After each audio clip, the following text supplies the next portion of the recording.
in 10 seconds. In 5 seconds.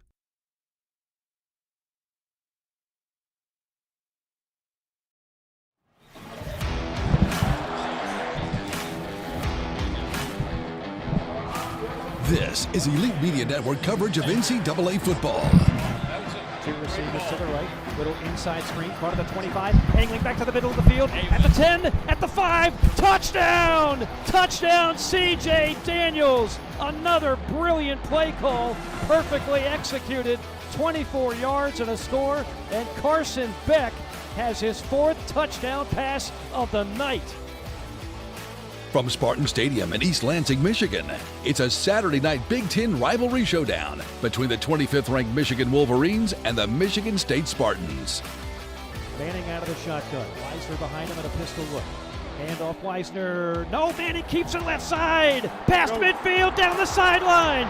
Foot race, and he slides down to the 25 inbounds to keep the clock going. Arch Manning on a 30-yard scamper, and that might put it on ice.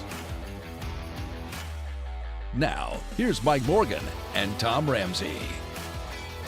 And we welcome you inside Spartan Stadium on the campus of Michigan State University.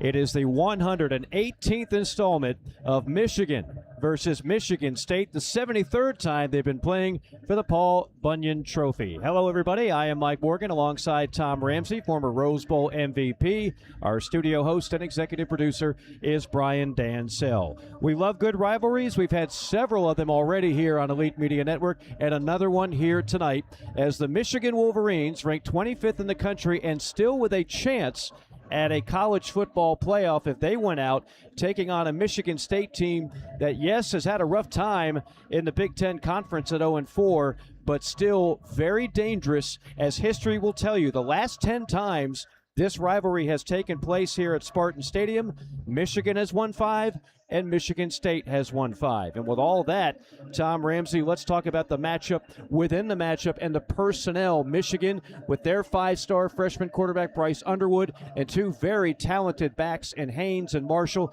They love to ground and pound. The question will be, can Michigan State stop it today?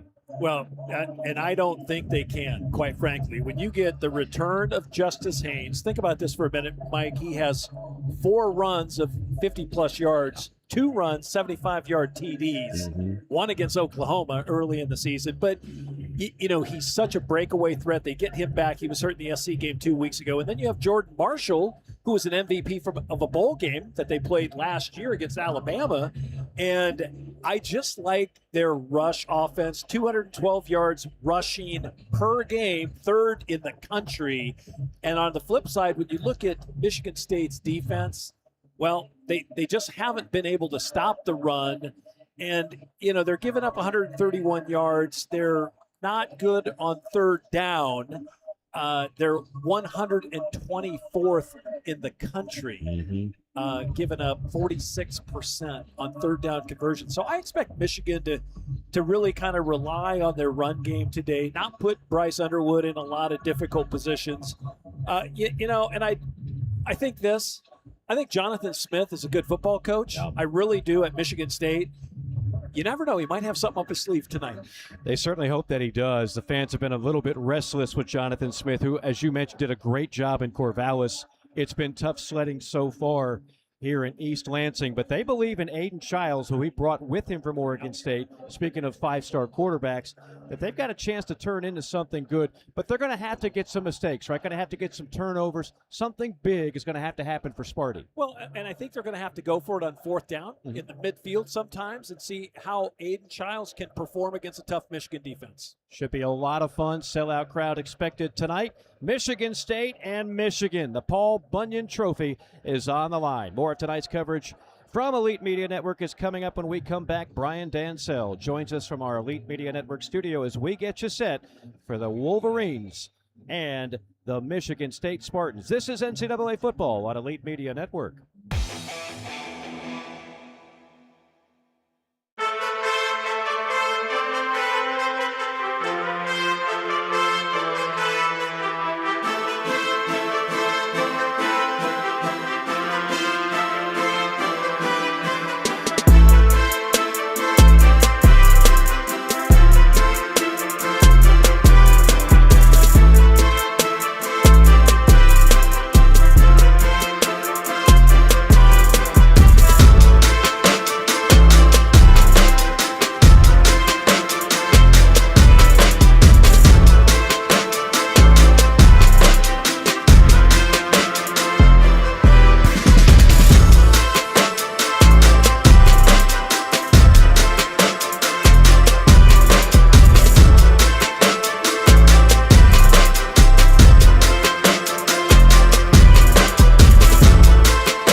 Welcome to the Elite Media Network pregame show.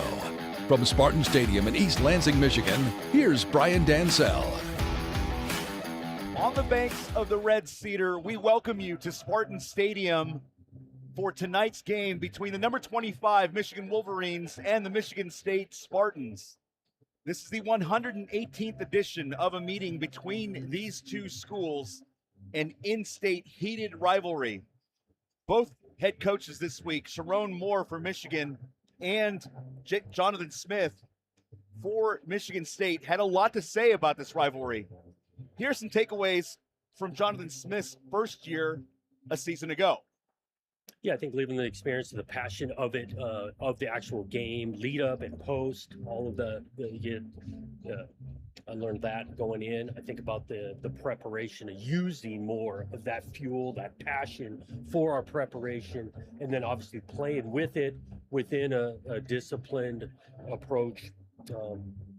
In football, it does. It comes down to doing your job at a high level. So we want to foster a lot of that fuel to be able to play our best.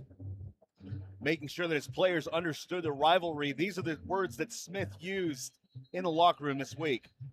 Huge rivalry week, which is great things. Again, one of the best things about college football, this game being the most meaningful game on our schedule.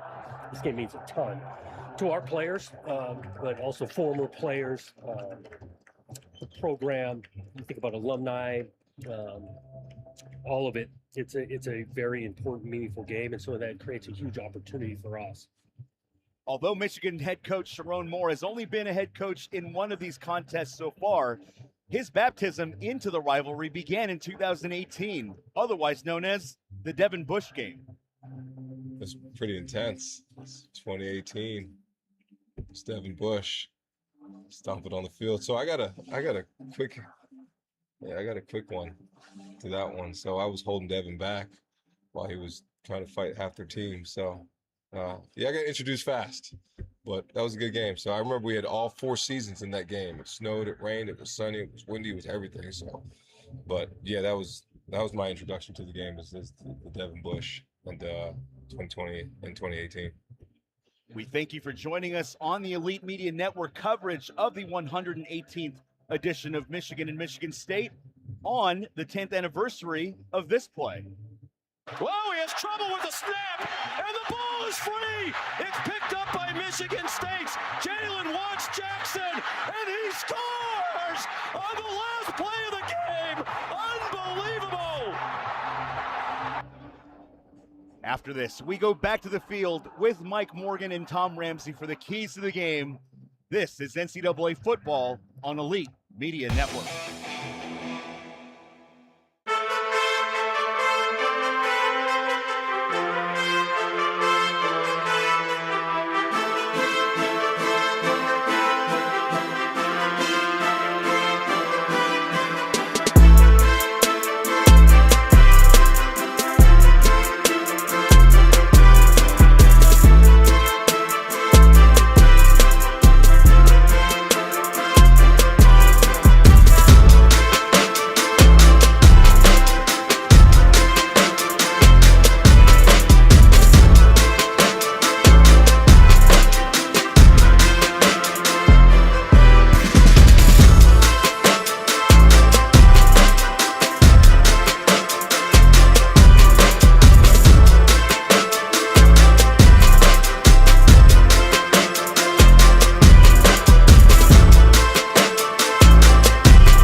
for a better atmosphere here at Spartan Stadium in East Lansing, Michigan. Mike Morgan, Tom Ramsey.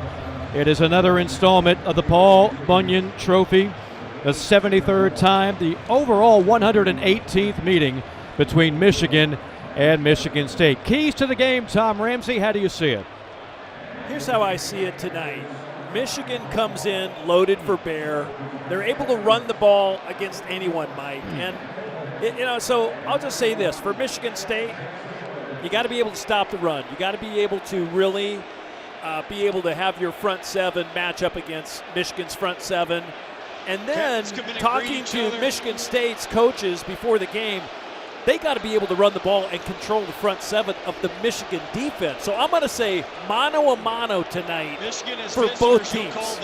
Now, as we listen to the coin toss down on the field with the coin toss, I will tell you this. That's the head. Being down on the field, advantage Michigan in terms of physicality. My goodness, they are huge. And by the way, Aiden Childs has to play the best game of his career. Without question.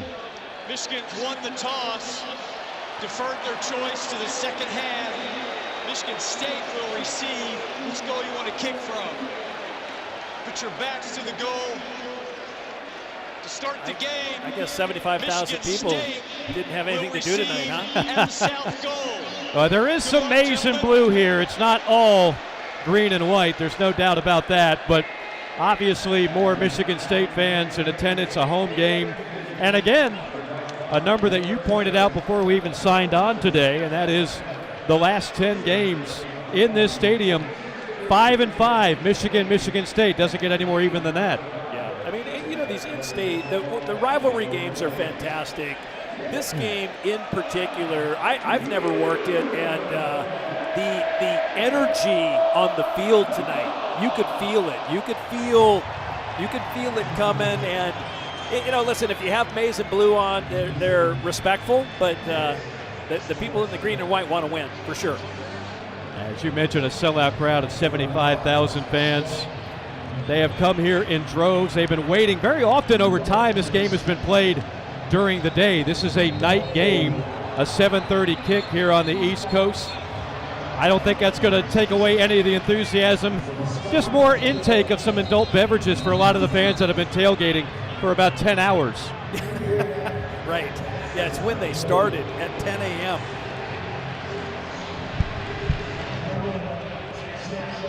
Well, Michigan ended up winning the toss. They defer, and they'll receive the ball first in the second half. I do like that teams do defer when they win the toss, but anytime I won the toss, Mike, I'd always want the ball first. Well, yeah, spoken like a true quarterback. Michigan is in the all-white uniforms, the maize and blue helmets. Michigan State, green up top, green down low, green helmets as well. Sparty will be going right to left and waiting for the kickoff from Beckham Sunderland. Sunderland puts the right hand up, walks to the ball, now puts a charge into it and hits a banger into the end zone, and it'll be a touchback, 1st and 10 for Sparty at their own 25-yard line. You mentioned Aiden Childs. He's number 2 in green. He is a 6'3", 225-pound junior out of Long Beach, California. He came over with head coach Jonathan Smith from Oregon State, and he is going to have to play a heck of a game tonight. And listen, he played really well against Indiana, 2 weeks ago, or a week ago. He had 20 straight completions against Indiana. Yep. Now, they didn't have a run game all night, but he's got to throw it and run it tonight for Michigan State to be successful. They'll start out in the gun in a 3-wide set. Mekhi Frazier to his left. And Frazier does not get it. Instead, a swing pass left side, 25, outside the numbers at the 30, and banged out of bounds at the 33-yard line. An 8-yard pickup for Nick Marsh. It'll be 2nd down and short. Boy, just a quick rhythm throw, get it out on the edge, and make a cornerback make a tackle, and that's exactly what they did. Nice 8-yard gain. And Marsh is a guy that set freshman records a year ago, a sophomore out of Detroit. 2nd down and short. Ball on the left hash from the 28-yard line. Play action. Childs rolling out right. Childs looking downfield and almost intercepted at the 40. He was trying to hit on a crossing pattern. Nick Marsh again, number 6, but Michigan read that all the way. Jair Hill, number 20, nearly picked it off. Yeah, Jair Hill just followed the receiver all the way across the formation and really made a nice play.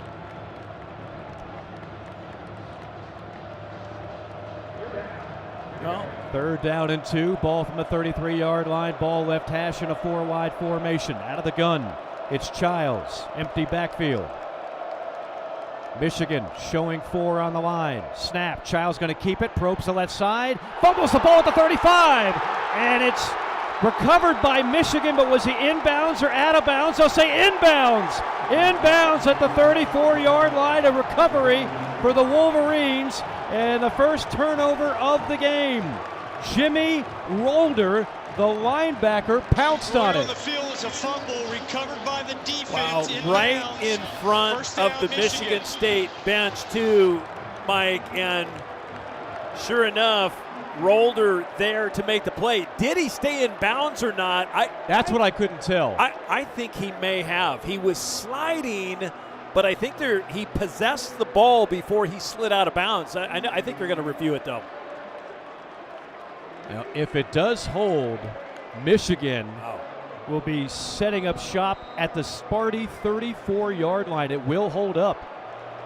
So Michigan with a terrific opportunity here. 1st and 10 from the 34 of State, going left to right. Quick pass over the middle, a slant caught at the 25 and banged down is Donovan McCulley, the top wide receiving target, the transfer from Indiana.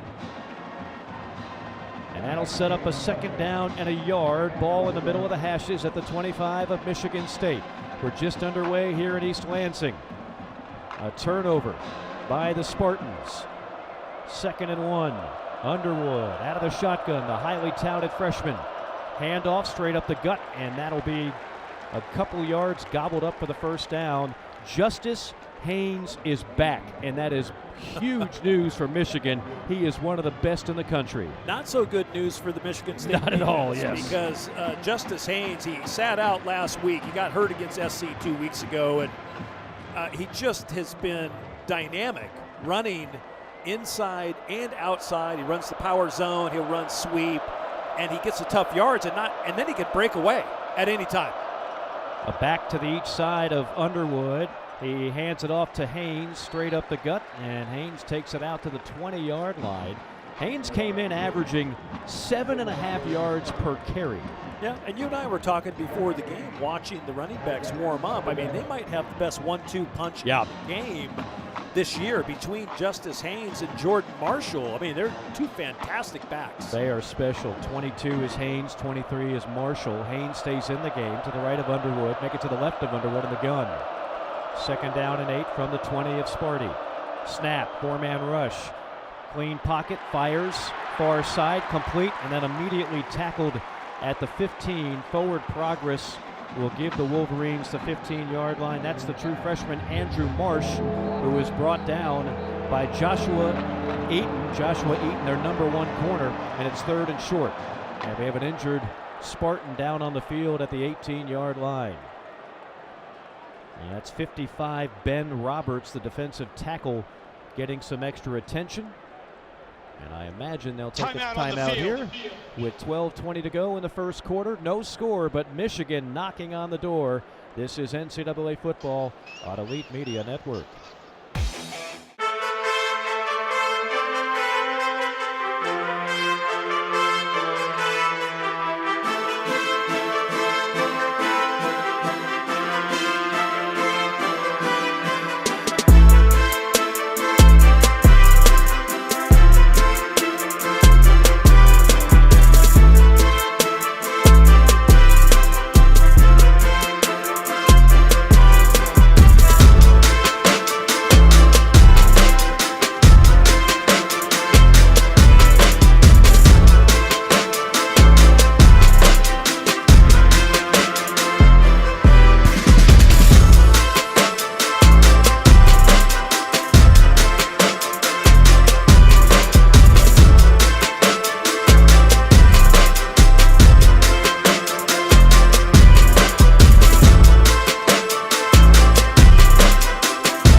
Michigan facing a 3rd down and 2 from the Spartans' 15-yard line. Mike Morgan, Tom Ramsey. This drive now in its 5th play after the turnover by Michigan State, the fumble by Childs. Ball is on the left hash. It'll be Bryce Underwood, number 19 in white, working out of the shotgun with Haynes to his right. 2 receivers to the right, 1 to the left, as the tight end motions left to right. Here's the snap. Handoff Haynes, and he burrows his way. I don't think he got there. No, they'll mark it short at the 14. I thought I saw a little more of a surge there, Tom Ramsey, but apparently not. Well, they did mark him very short, and they went right behind Max Bredesen, who was in motion. They brought in their heavy package, Mike, and here's what happened a couple weeks ago against SC. They got away from the run right here. They're going for it on 4th. 4th down and a yard, maybe even a half a yard. They need the 12. They're at the 12 and a half. Shotgun, Underwood. Back to his right is Marshall. Underwood keeps it, fights for yardage past the 10, dragging defenders to the 6-yard line. That was all Justice Haynes, I beg your pardon. Justice Haynes got the snap and took it right up the gut. And he is so strong at 5'11", 210. But they ran the same play. Yeah. They ran the same play. They brought Bredesen across the formation, and he had the kick-out block on the edge player, and then it was just Justice Haynes up inside, and tough running by Michigan. 1st and goal from the 6. Ball left hash, going left to right. Snap. Handoff. Haynes. Haynes picks his way through tacklers and works his way to the 3-yard line. It'll be 2nd down and goal from there. Justice Haynes brought down by Malcolm Bell, the cornerback. Listen, Michigan football, what you don't want to miss, you don't want to miss them running out of the tunnel, do you? No. It's a sight to be seen. Yes. It's like an NFL team. And you and I watched it. Jogs out. Close. But their DNA, you got to run the football to win games.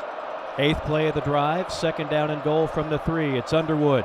Clean pocket. Underwood now flushed out to the right side. Nobody open. Underwood racing toward the sideline. Throws back over the middle. Incomplete. He threw it in the direction of Samaj Morgan, who was the only player in white near the football, but really no chance there. It'll be 3rd and goal. Are you surprised they didn't run it there? You know what? This is what got Michigan in trouble 2 weeks ago against Southern Cal. They ended up throwing the ball in run situations and run downs, and I just didn't like the looks of that play, but right now they're almost forced to throw the ball here. Yeah, 3rd and goal from the 3, ball left hash. You've got trips to the near side, bunched up in a diamond formation, 1 receiver to the left. The lone back is Haynes. Here comes the snap. Underwood, pressure covering right in his face, throws end zone, incomplete. He threw left corner. McCulley was the only receiver there, but he was in duress, and give Michigan State's defense credit. They stiffened up, and they're going to hold the Wolverines to a field goal attempt. Well, they brought the free safety off the edge that time, unblocked. Dontavius Nash, the free safety, came off the corner, and when you have that flash blitz, Underwood uncomfortable, backing up, throwing off his back foot, ball falls incomplete. Great defensive stand that time by the Spartans. Zavada, one of the best kickers in the country, 21 yards from the left hash, swing of the right leg, and it is true. So Michigan cashes in on the turnover by the Spartans, but does have to settle after getting all the way to the 3-yard line. They settle 4-3, and with 10:07 to play in the opening quarter, it's 3-0 Wolverines. More coming up. You're listening to Elite Media Network, your home for NCAA football.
State. Michigan getting a field goal off the turnover, the fumble by Childs. 3-0 our score with 10:07 to go in the first quarter. Tolliver and McCray back to receive for the Spartans. And like just about every kickoff in college football, it goes into the end zone with much to do about nothing, a touchback. And Michigan State's offense will be back onto the field. And certainly, Tom, when we talked about the anatomy of an upset, Michigan State needs to be the benefactor of turnovers, not giving it away to Michigan. Well, and what I said is one of the keys. Aiden Childs had to play his best game tonight. He ended up fumbling on that first series. Brandon Hillman was the Michigan defender that caused the fumble, and Jimmy Rolder, the linebacker, ended up making a great play along the Michigan State sideline, and they were able to turn it into 3 points. 2-by-2 formation for the Spartans. Frazier the lone back. It's Childs out of the shotgun. And the handoff is to Frazier between the tackles. He'll gobble up a couple. It'll be second down and long. Just a body punch there for Mekhi Frazier. Yeah, listen, Jonathan Smith, the head coach, who's been under fire, right? They came out, they won 3 straight. And, Western Michigan, Boston College, Youngstown State. And it was good 3 wins, and then they proceeded to lose 4 Big Ten games in a row. It's like, but you faced SC, Nebraska, UCLA, Indiana. UCLA might have been the one that they were most surprised and a lot of those games on the road as well, to be fair to Michigan State. 2nd and 8 from the 27, empty backfield. Childs, pocket collapsing, throws over the middle, incomplete. Wanting a flag is Michigan State. He was trying to hit, and Hausman, the all Big Ten linebacker, was on the coverage. He was trying to hit Rodney Bullard. Yeah, Hausman got away with one there. He was holding the receiver and got away with the hold. But flag, sometimes flag doesn't come out. But I was going to say, Jonathan Smith and Brian Lindgren, their OC, Michigan State, they have good plans. They put up, 27 points a game, Mike, on average, rushing 123 yards a game, 336 on average. It's 16th in the country, but you got to be good on 3rd down, and they're not. Childs out of the gun at a 3-wide set. It's 3rd down and 8 from the 27-yard line. Here's the snap. Clean pocket. Pump fake. Now throws near sideline. Caught at the 45 as he inbounds. He is. Beautiful throw and a beautiful grab by Omari Kelly for 18 yards. And now they say incomplete. Going on the field, it's an incomplete pass. 4th down. Wow, right. The back judge called it in, and then he just didn't have possession. The ball came out right when he hit the sideline, and guess who's there once again? Brandon Hillman. Yeah. Jarring the ball Great out play. again. A junior from Portsmouth, Virginia. That's Hillman. That's a great play because the receiver's inbounds, but Hillman jarred it loose toward the end. Samaj Morgan will be back to receive the punt for Michigan, and now a flag drops right by his feet. Delay game. Offense. 5-yard penalty. 4th down. Now, I don't know if it could be a much worse start for Michigan State. It's only 3-0 Wolverines, but this is not the start that you wanted. For Sparty, a fumble, and now a punt. Throwing a penalty to boot.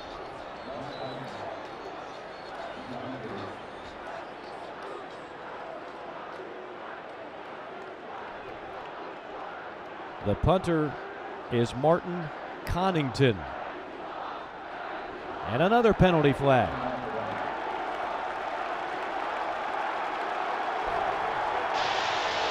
False start. Offense. Number 32. 5-yard penalty. 4th down. Oh, goodness. Well, that's one of the outside players. Ryan Eckley is the punter, and he's now been backed up 10 yards since this whole punt formation started. The ball is back to the 17, so he's going to stand at the 2-yard line. Morgan is back there at the 33 waiting for the punt. Michigan will be going left to right. Here's the punt.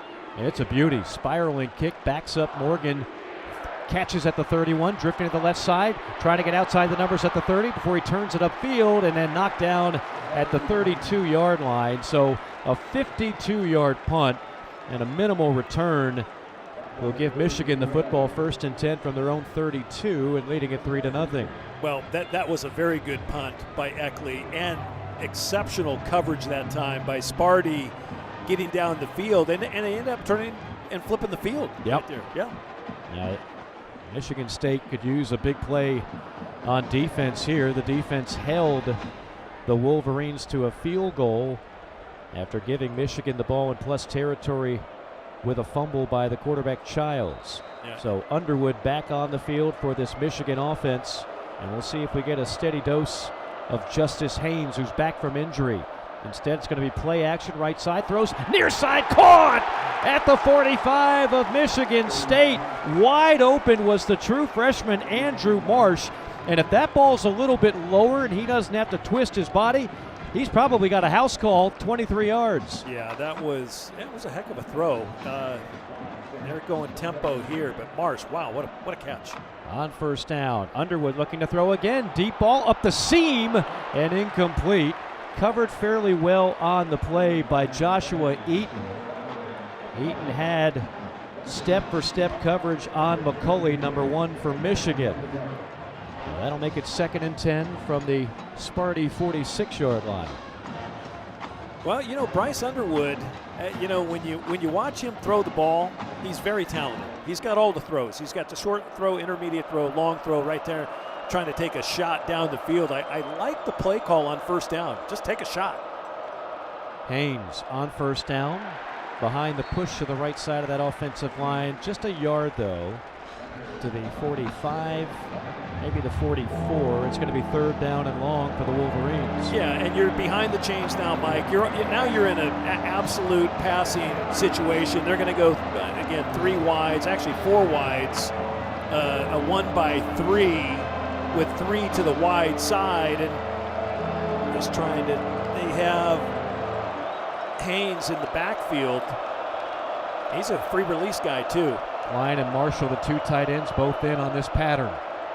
Underwood rolling out right under duress, shake and bake all the way back to the 40, then throws one up and tipped and almost picked off, if not incomplete. It does hit the ground. It was intended for McCulley, but he was bracketed by multiple Michigan State defenders. Well, and Bryce Underwood missed the opportunity to have a touchdown throw there. When I said before the snap, Justice Haynes has a free release, he did not have any blocking assignments.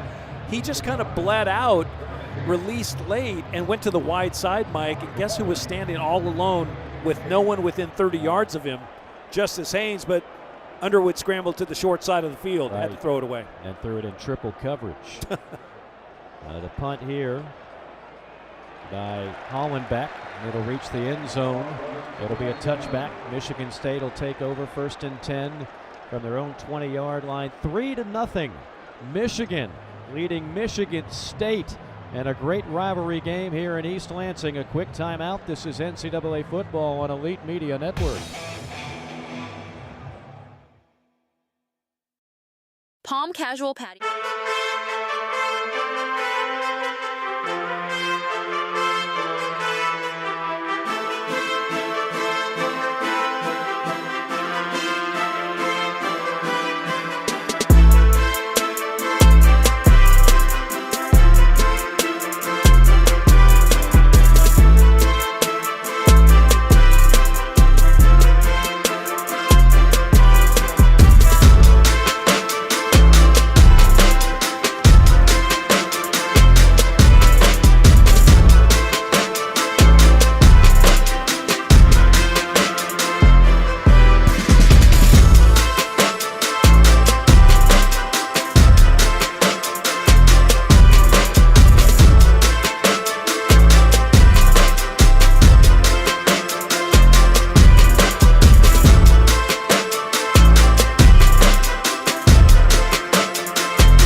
rundown in the top 25. Number 8 Ole Miss gets by number 13 Oklahoma 34-26. Also in the top 25, number 21 Cincinnati beats Baylor 41-20. Also staying in the Big 12, number 11 BYU gets a huge win over Iowa State on the road in Ames 41-27. Now to the SEC. Number 15 Missouri goes down to number 10 Vanderbilt 17-10. Number 4 Alabama gets a gift on the road and beats South Carolina 29-22. Now back to Mike and Tom. Great job. That gift was a Lenora Sellers fumble in the worst possible time. Michigan State with the football, throwing on first down, in and out of the hands of the intended target, Nick Marsh, which almost got picked off. You had a couple of guys, including Jair Hill, number 20, who got his hands on it. It'll be 2nd and 10 from the 20-yard line. Spartans going right to left, trailing at 3-0.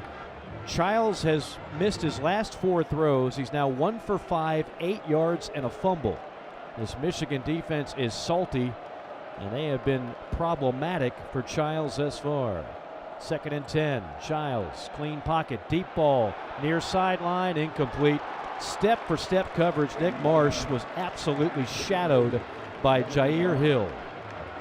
Yeah, Jair Hill is really a special cover guy, but Nick Marsh, you gotta stutter step. You gotta move the defender a little bit. You can't just run stride for stride and let Jair Hill cover you up like a wet blanket. Yeah, can't happen. Yeah, that's not on Childs. That's just no separation whatsoever by number 6 in green. And now you're at 3rd and 10 from the 20. 3 wides for Childs out of the shotgun. Wolverines rushing forward. Childs flushed out to the right side. Nobody open downfield. Throw near sideline, incomplete. Contact, but no flag. And once again, it's Nick Marsh. And once again, he is shadowed and blanketed by Jair Hill, number 20 in white. Yeah, Hill's everywhere. But you said just a moment ago, Mike, Michigan only has to rush 4, yeah, and they still get pressure on Childs, and they flush him out of the pocket. And then the Michigan defenders have to cover half the field. And you know, when the field shrinks, your options throwing the ball your percentages go down significantly. Childs has been running for his life much of the year. He's been sacked 19 times and a lot of pressure this season. The punt from Eckley with Morgan back to receive it. Instead, it'll bounce at the 40 in between the hashes and roll dead at the 37-yard line. So Morgan, who can be extremely dangerous as a return man, will have no opportunity there. But Michigan will have an opportunity after a 43-yard punt and no return. Michigan comes out onto the field for the 3rd time tonight and leading 3-0 with 7:16 to go in the opening quarter. Are you surprised the way this has gone so far, so low scoring? Well, neither team has converted on 3rd down. Yeah. They're both 0 for 3. Michigan did convert on that first drive on 4th down, so they're 1 for 1 on 4th. They came away with 3 points.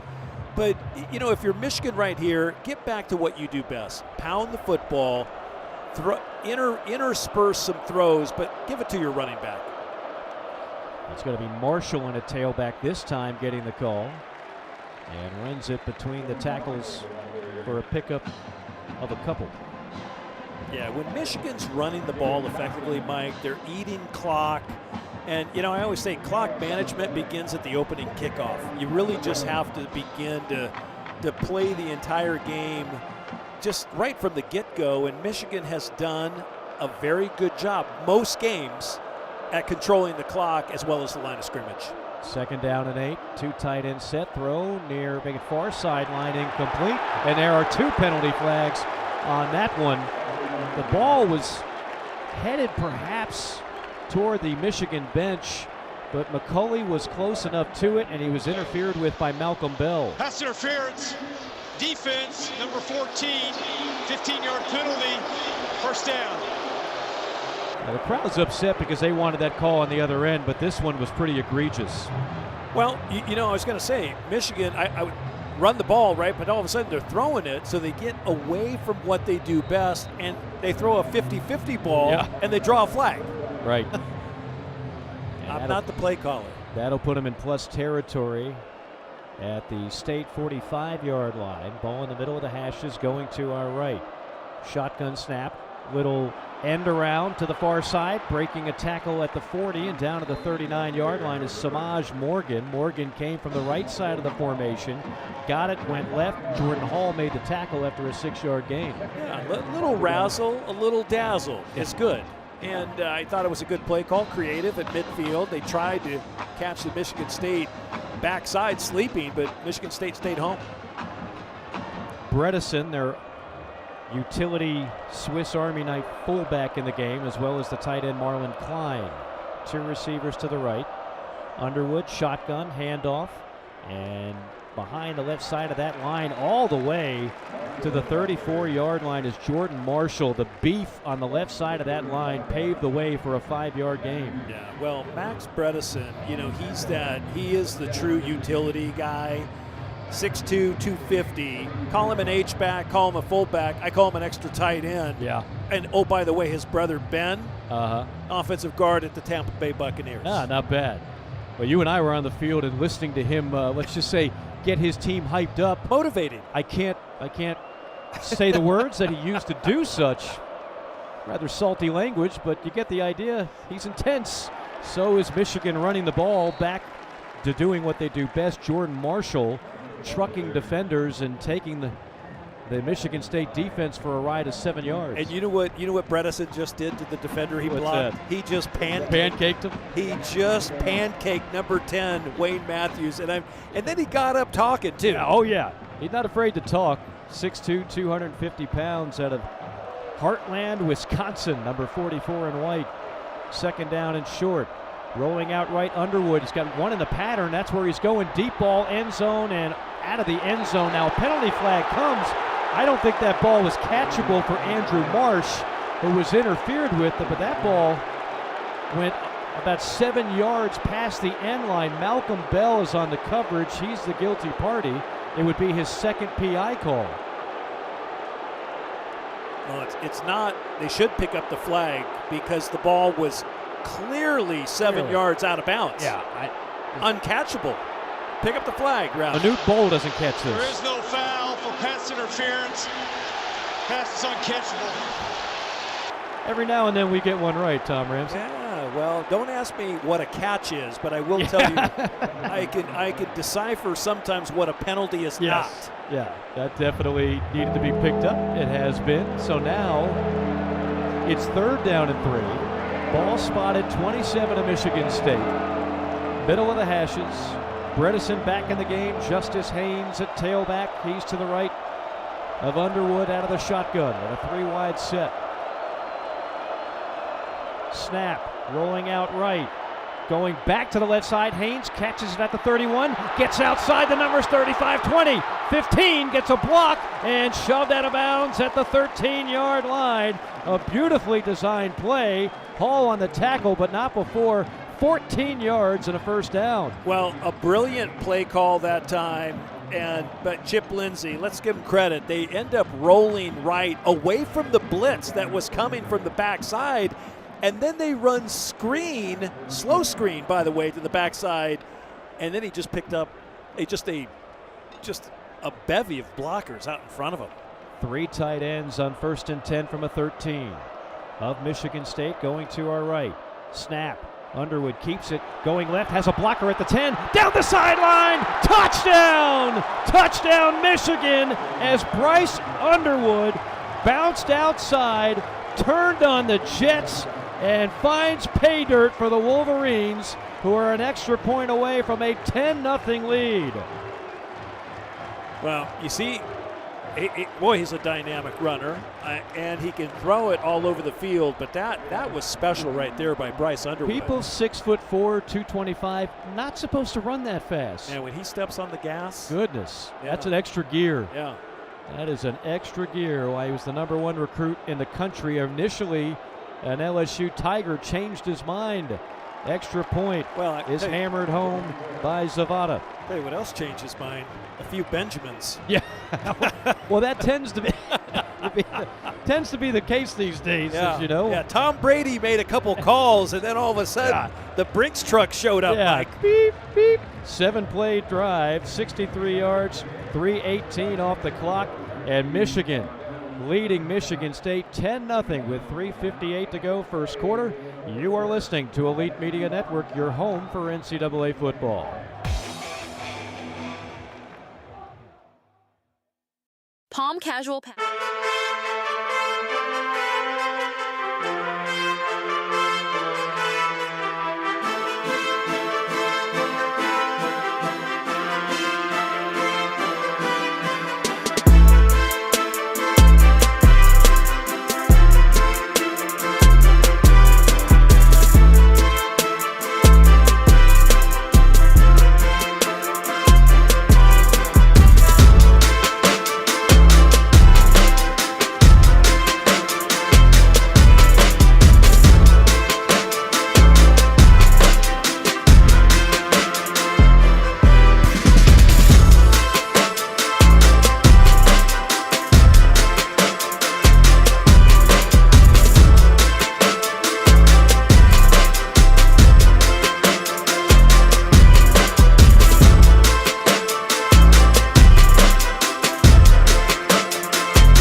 At 10-0. Total yards, Michigan 103, Michigan State 11, and then there's time of possession, Tom Ramsey.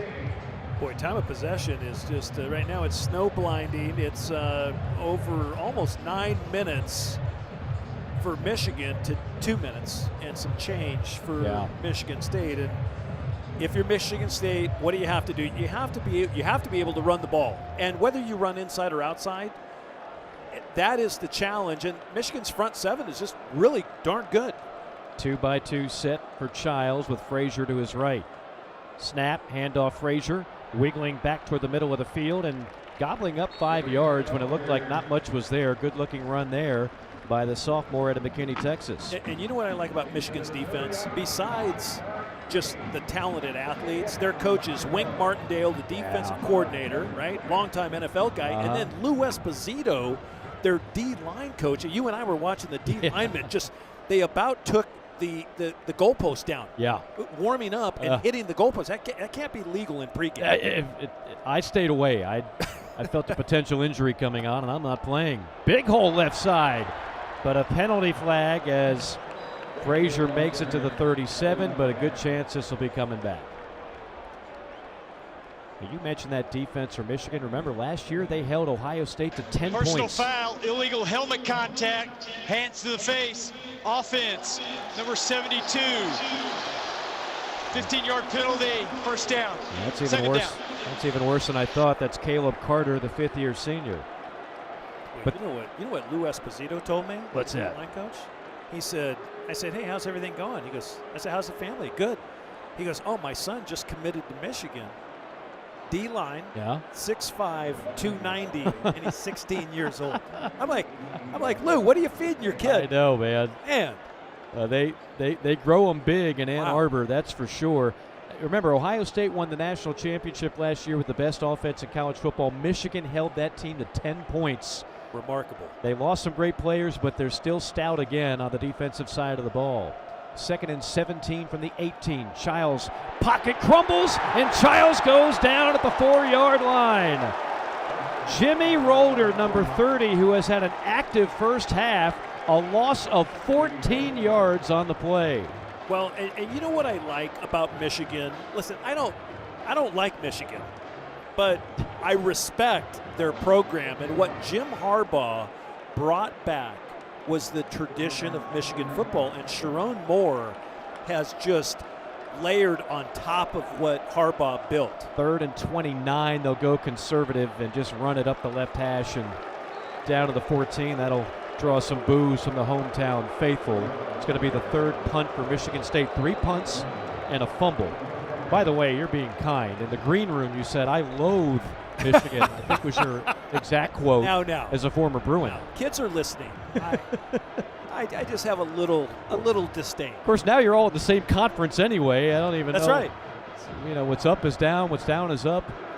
Got a player down on the field for the Wolverines. Trying to see that number. I can't make it out from here. The entire training staff is huddled around him. Player down at the 13-yard line. Let's see if we can get the number for you here momentarily. I believe that's Cole Sullivan, number 23, who's down on one knee. And he's got 4 trainers all huddled around him. 2:10 to go first quarter. If you're just joining us here on Elite Media Network, Mike Morgan with Tom Ramsey and Brian Dansell. 10-0 Wolverines. Michigan trying to improve to 6-2 and 4-1 in the Big Ten. They still very much have a path to a college football playoff. They'll probably have to win out, and that would include yet another win against Ohio State. But when you take a look at their schedule, if they win this one, Purdue at home favorite, Northwestern Maryland favorite, and then it could likely come down to November the 29th, as it often does. That is a home game for Michigan. Exactly. Home game for them, which kind of puts, right, Ohio State, if they're going to have a disadvantage, they got to go on the road. Right. All right, 4th down and 22. Eckley back to punt. Back to receive is Andrew Marsh this time. Good spiraling kick. Marsh drifting to his right, will let it bounce to the 45. Takes a great Spartan bounce all the way down to the 31-yard line. So a terrific punt by Ryan Eckley, the junior. 56 yards, nothing on the return. That might be the play of the game thus far for Michigan State. Not much else has gone right as Michigan holds a 10-0 lead, and their offense will be back on the field yet again for the 4th time in the quarter. Yeah, Eckley so far 3 punts and averaging close to 50 yards, and if he's your MVP so far, you're in trouble. You're in trouble. We love punters. We're not anti-punter, we're pro-punter, but the punter can't be the player of the game if you're likely going to win. Wolverines take over, 1st and 10 from a 32. Inside handoffs up the right hash and across the 35 to the 36-yard line is Justice Haynes. Remember, Haynes played for Alabama last year. These two teams, that is Alabama and Michigan, met in the old Outback Bowl in Tampa, and within a few days, Haynes said, "So long, Bama, hello, Michigan." Kind of the world we live in college football these days.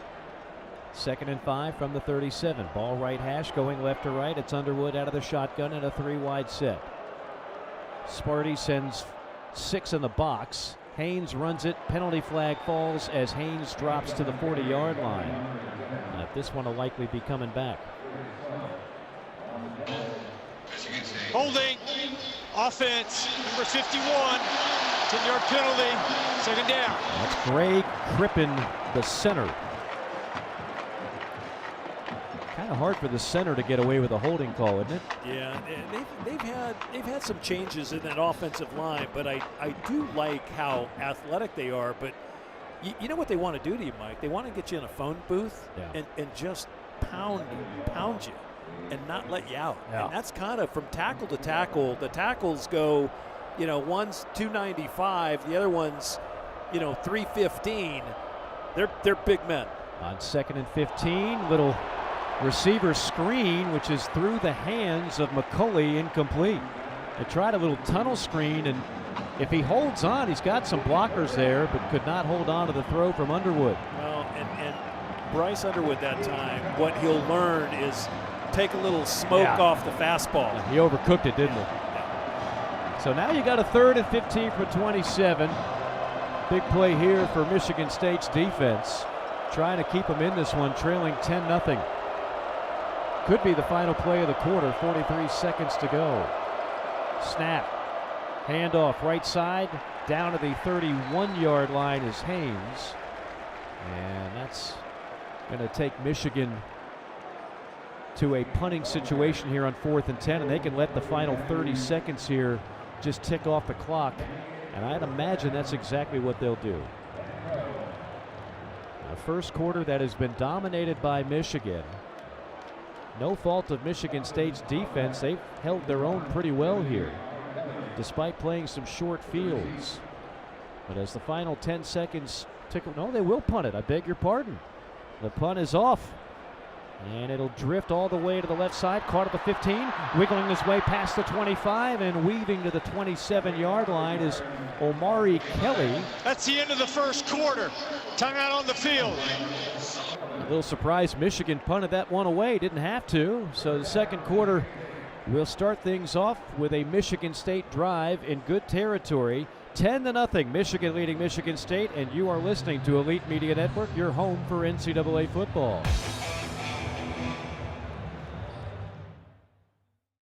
Palm Casual.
Tom, was 15 years ago calling a game on television. They've done a remarkable job with this stadium over the last few years to improve it.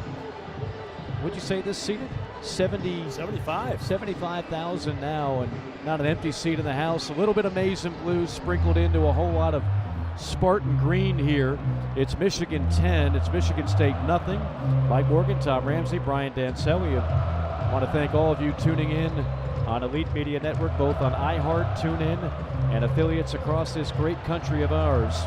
Great games coming up, including next week. We have Nebraska, Southern Cal, Lincoln, Nebraska. You never played in Lincoln, did you? Thank goodness, no. No. I have never been to Lincoln. That'll be my I've first worked some trip. games there. Yeah. Now that's like this, but even a Bigger. larger, Yes. a bigger stadium. And they sell out every game. Every I think game. they have the longest streak in the country of sellouts. Abe Fromm is going to have to trade in those green and white overalls for some red and white. I know. Look as happy he's wearing pants. On first down, Sparty will have to wait as a pre-snap penalty will back him up at least 5 here. False start. Offense, number 65. 5-yard penalty, first down. That is the 5th penalty for 45 yards for Michigan State. It gets worse. Starting quarterback Aiden Childs is 1 for 7 with 8 yards. They didn't have a single first down in the first quarter, and they were 0 for 4 on third down. That's called uphill climbing. With very little equipment, like no rope, no pitons, nothing. Get your snowshoes on. Childs from the pocket throws, little out route caught at the 25 and out of bounds is Omari Kelly. Kelly is the second leading receiver on the team, the transfer from initially Auburn, then Middle Tennessee State. Now that'll give him a little bit of breathing room here for a second down and long. Call it second down and 11 from the 26-yard line. Yeah, they just keep getting great pressure with their front four, and it's Derek Moore at one edge, Jay-Sean Barham on the other, and then they got Benny and Pierce on the interior. Second down, handoff, gaping hole up the middle, 35, down to the 40. No, he's still on his feet, outside the numbers at the 50, down the sideline, foot race, and shoved out of bounds at the 25-yard line. Biggest play of the game, Mekhi Frazier gallops 49 yards, weaving to the left side, and finally the tackle made by Ernest Hausman, the linebacker. Now, yeah, their best play of the night, and Frazier looked like he got blown out of a cannon, and he picked up a great block down the field, too, by one of the receivers. The 99th rushing attempt of the season for Mekhi Frazier, and maybe that'll wake up Michigan State's offense here. Now from the 25 of the Wolverines, 1st and 10, going left to right, 2 receivers to the right. Little fake reverse, and instead keeping the ball and racing toward the boundary at the 20 and out of bounds. That is number 2, Aiden Childs. He wound up keeping it. They were faking a reverse there, but instead Childs kept it. It looked like he was looking for something else there, Tom. You know what? I just figured it out. Yeah. Aiden Childs, when I said he picked up a block, when Frazier picked up the block down the field, it was Aiden Childs, who put a Michigan defender on his back. How about the quarterback was the lead blocker. Well, he does go 6'3", 225. He's no small one in his own right. He'll feed the tailback on this one. Straight ahead for a minimal gain. It's going to be 3rd down and short. That was Tal Tolliver, this transfer from Sacramento State on the carry. And it's going to be 3rd down and a yard. They need the 15. They're at the 16. They're going to go tempo. Here we go. Ball right hash. Childs from the gun. And a timeout called by Michigan.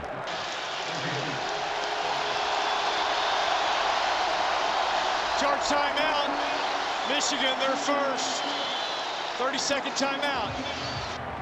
Well, you kind of feel like if you're Michigan State, A, you've got to go for it.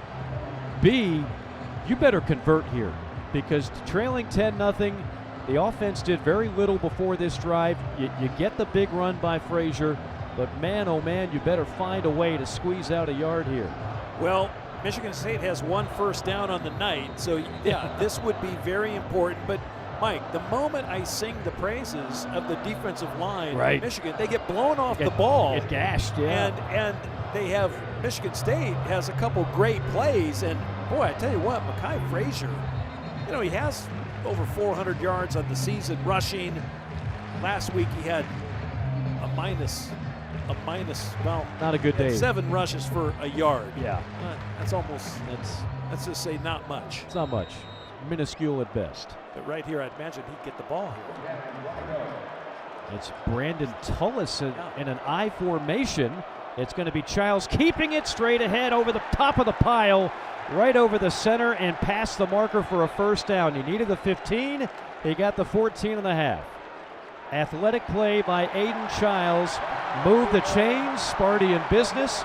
Trailing 10-0 with 12 and a half to go. Well, thanks to Jalen Hurts and the Philadelphia Eagles, the quarterback sneak is a play that's used often.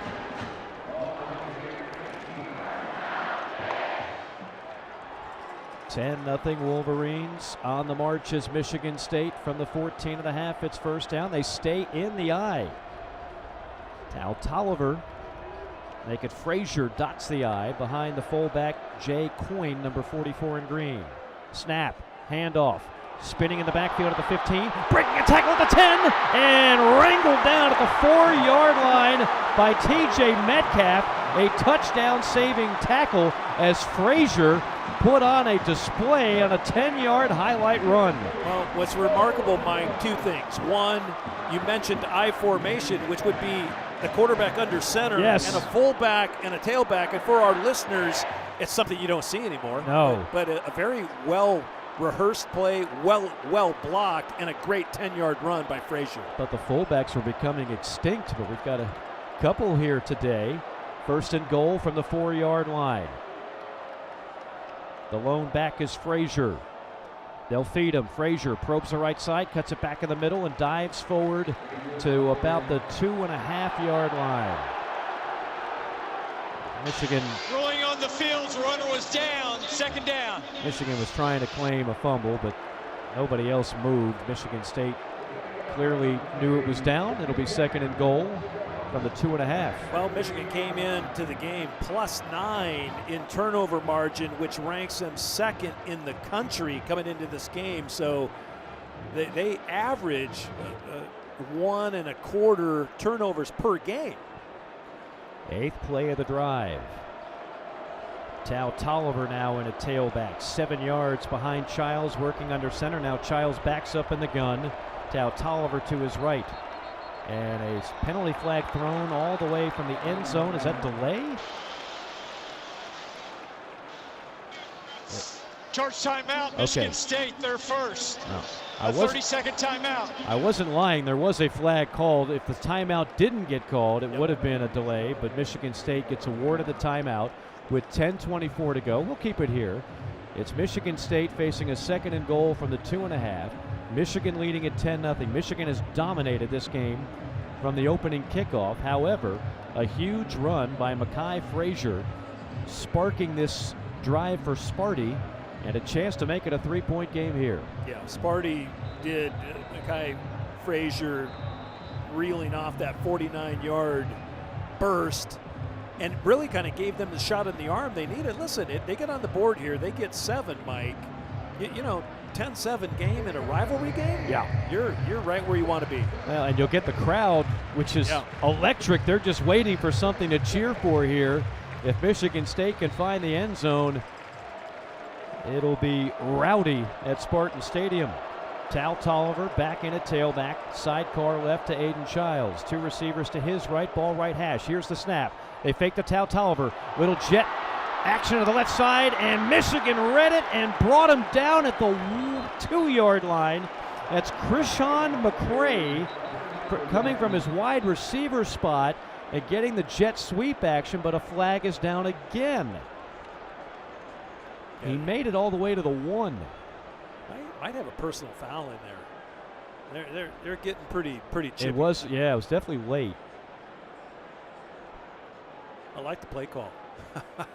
I like a little end around. It looked like it might have gotten blown up, but give McCray, a diminutive wide receiver, credit for breaking some tackles. He's only 5'10", $170. Personal foul, unnecessary roughness, offense. Oh my goodness! 4, 15-yard penalty, second down. Oh my! Did he say 44? Jay Coyne, the fullback? No, 4. I beg your pardon. That's Elijah Tolliver, the tailback. 6 penalty for 60 yards, but this is an absolute gut punch. You would have had it at the 1-yard line. Yeah, goal to go. Man, I'm trying to see if we can get a replay here in the booth. I thought it was after. Yeah, I thought it was even after the play, which is just so irresponsible. They're not going to show it here because it's against Michigan State. Yeah. So second down and goal from the 17 now. Ball right hash, going left to right. Childs out of the gun. Frazier to his right. Here's the snap. Clean pocket. Deep ball. Far sideline, and that's going to be an interference. I mean, tackled on the play was McCray. An absolute mugging. T.J. Metcalf did everything but take his wallet. Metcalf was, he was just happy to get out of Fayetteville. Pass interference, defense, number 13, number 7, 15-yard penalty, first down. Yeah, 7 is Metcalf. Yeah, Metcalf was in the chase position, and actually Childs made a nice throw. He knew he had his man for man out there. It just led the receiver enough to the corner, and the flag came out on Metcalf. All right, so now Michigan State, because of a penalty, is back at the 2. First and goal from a 2-yard line. Tolliver to the right of Childs out of the shotgun. 3-wide set. Michigan stacking them up on the line. Snap. Childs keeps it. Childs stuffed at the 1. Stuffed at the 1-yard line. Stuffed at the 1 by number 1, and that's Jason Barham. And boy, I tell you what, man, he brings He's the a specimen. lumber. Yeah. Oh. 6'3", 243-pound senior, a transfer from Maryland.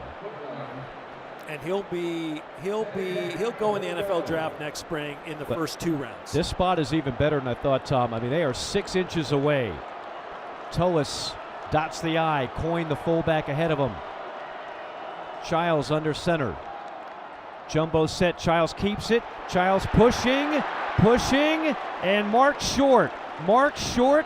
He needed 6 inches. He might have gotten about 3 of them. Boy, I thought he got the ball over, but that's me. And it's that close. And now an official timeout. Now one of the linemen lost their helmet. That's Caleb Carter, so he's going to have to go to the sideline, sit this play out. This will be the 10th play of the drive. Michigan leading at 10-0. Spartans desperately needing an end zone score here. It's 3rd and goal, and I mean, the ball could not be any closer to the chalk. You have an inch to get here if you're Michigan State. Right hash. Again, Coyne and Brandon Tullis and an I formation. Childs under center. Childs going to keep it. Childs stacked up. Goal line. They're coming in. Touchdown! Touchdown, Sparty!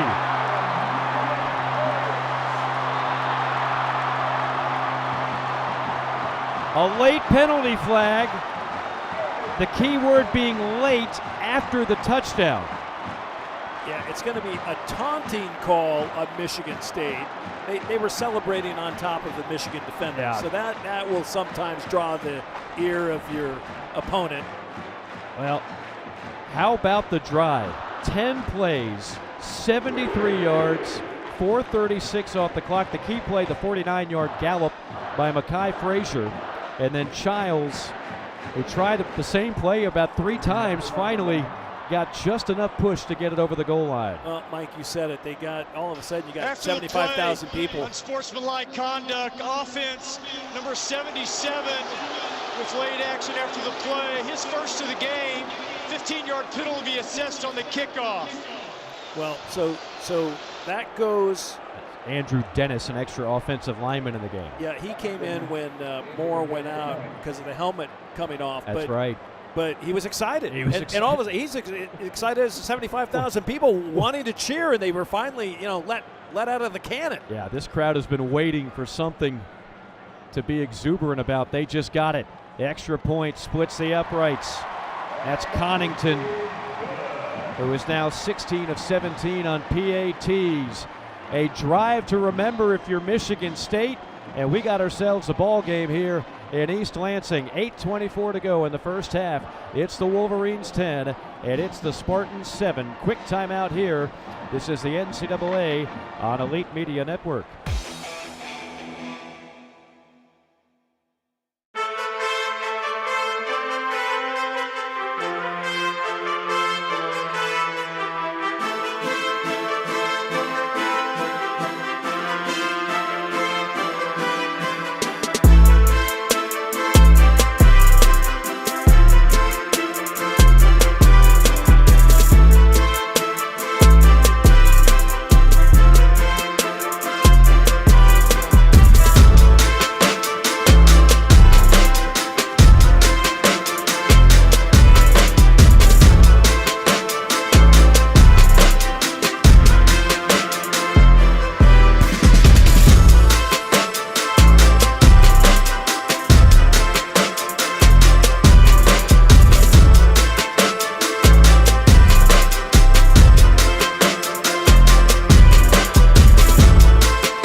Starting to drop here in the Midwest. It's about to get seriously cold in this part of the country, Tom Ramsey. Michigan leading 10-7 over Michigan State, who was ice cold on offense before that 10-play, 73-yard touchdown drive. Yeah, you know what? Think about this for a moment. Michigan State now with 92 total yards against Michigan's 113, but Michigan State also has 75 yards in penalties. Yeah. So they're really, on occasion, they tend to self-destruct a little bit. I don't mind the taunting or the excessive celebration, but you got to be careful in a game like this because it can swing back pretty quick. Short kickoff from the 20, and it's, wow, fair catch called for by Andrew Marsh at the 10. He had nobody within 15 yards. That could have been a big return. Kind of surprising because they're going to mark the ball with a fair catch. They mark it, I believe it goes to the 25. Yeah. He would have been out to the 40-yard line. Easily. Yeah, that's a coaching error. Yeah. That's a true freshman error on Andrew Marsh. Yeah. So you could have taken advantage of the penalty with a great return, great field position, and instead you've got it at your own 25. It's like the penalty never even happened. Well, this is the first drive for Michigan in the second quarter with 8:24 to go. Michigan's offense has been kept off the field, which is good news if you're Michigan State. 8:24 to go, 10-7 Wolverines. Michigan, 1st and 10. You got a 2-by-2 formation with the receivers lined out wide. Handoff Haynes. Haynes jitterbug and then pushes ahead for about 3. It'll be 2nd and 7. Stations, let's pause 10 seconds down the line for identification. You're listening to NCAA football on Elite Media Network.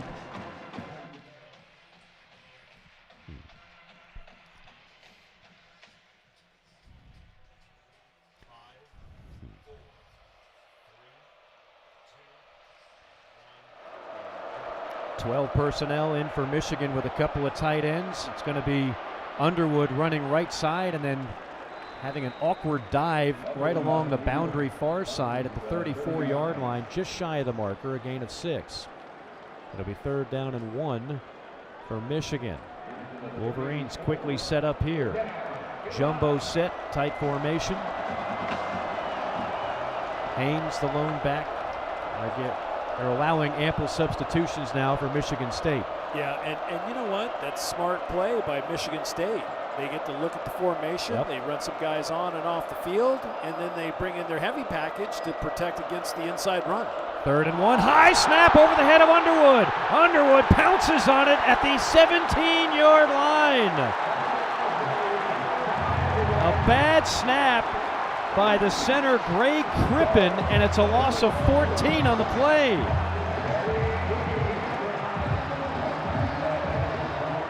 Well, we're just talking about penalty yards by Michigan State, and then the error right there on the quarterback snap. And, you know, Mike, again, I'm going to go, you know, this is my old school, I guess, traditional football.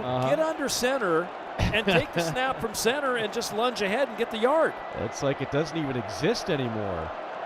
And now they got to punt it from the 18-yard line. Hollenbach boots it. Fair catch called for at the 37. That's Amari Kelly. And Sparty will have good field position, trailing 10-7. All the momentum swinging. 45-yard punt. Nothing on the return. 10-7 Michigan, 6:22 to go. You're listening to Elite Media Network, your home for NCAA football.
Off right tackle, a modest gain of about a yard. It'll be 2nd down and 9 with 6:05 to go here in the first half. Can Michigan State go back-to-back successful drives? They've only had one good drive tonight. It was the last one, and it was a beauty. 10 plays, 73 yards. Yeah, and they had Mekhi Frazier ripping off a real nice 49-yard run that really gave him the shot in the arm on that last drive. That was the play of the game thus far for Michigan State. From the 39 of the right hash, going left to right in a 3-wide set with Frazier, the tailback, gets the call past the 40 and bulldozes his way to the 44-yard line. So now it's that 3rd down and intermediate for Michigan State. Yeah, and right there, Michigan State just unable to get to that second level in that Michigan defense. And listen, it's tough. You gotta be really good at the point of execution. Blocking, typically you need a double team to move one of those big interior defensive linemen around. But Mekhi Frazier, he has shown if he gets to the second level, he's dangerous and he can take it to the house. 3rd and 4 from the 44. Frazier to the right of Childs out of the gun. Childs cocks and fires on a slant, contact, and no flags. Crowd wanted a flag on Zeke Berry, their star cornerback. He was draped all over Nick Marsh, and the officials say good coverage. Yeah, that's surprising the flag didn't come out because the defender was clearly on Nick Marsh's back. Oh, yeah. Came right through the receiver, and that, that's just a missed call. That's the guidance there. Does your offensive player have an opportunity to catch the ball unimpeded, and he did not? Honestly, I don't know how you missed that one. That's right in front of you. Sparty will have to punt it away. Eckley, who's been busy, backing up Morgan all the way to the 5 on a fair catch. That's a no-no, a fair catch inside the 10. Morgan caught it. They'll give them forward progress to the 6-yard line. That's where Michigan will take over after a 51-yard punt and no return. Wolverines 10, Spartans 7. More coming up next from the Elite Media Network, your home for NCAA football.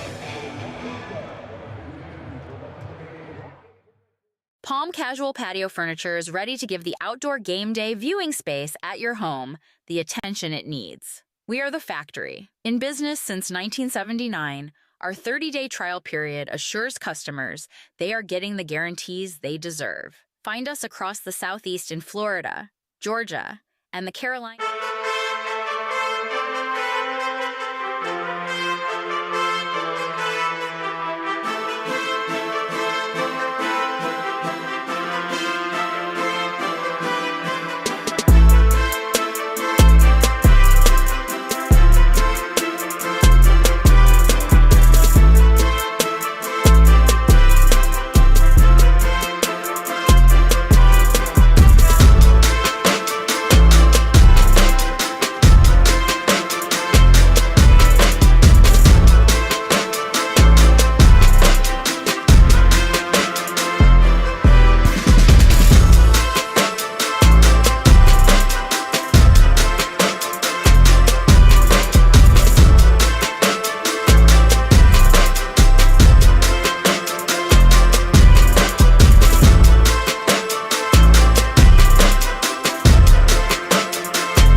opening room.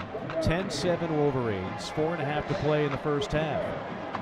75,000 strong here at Spartan Stadium.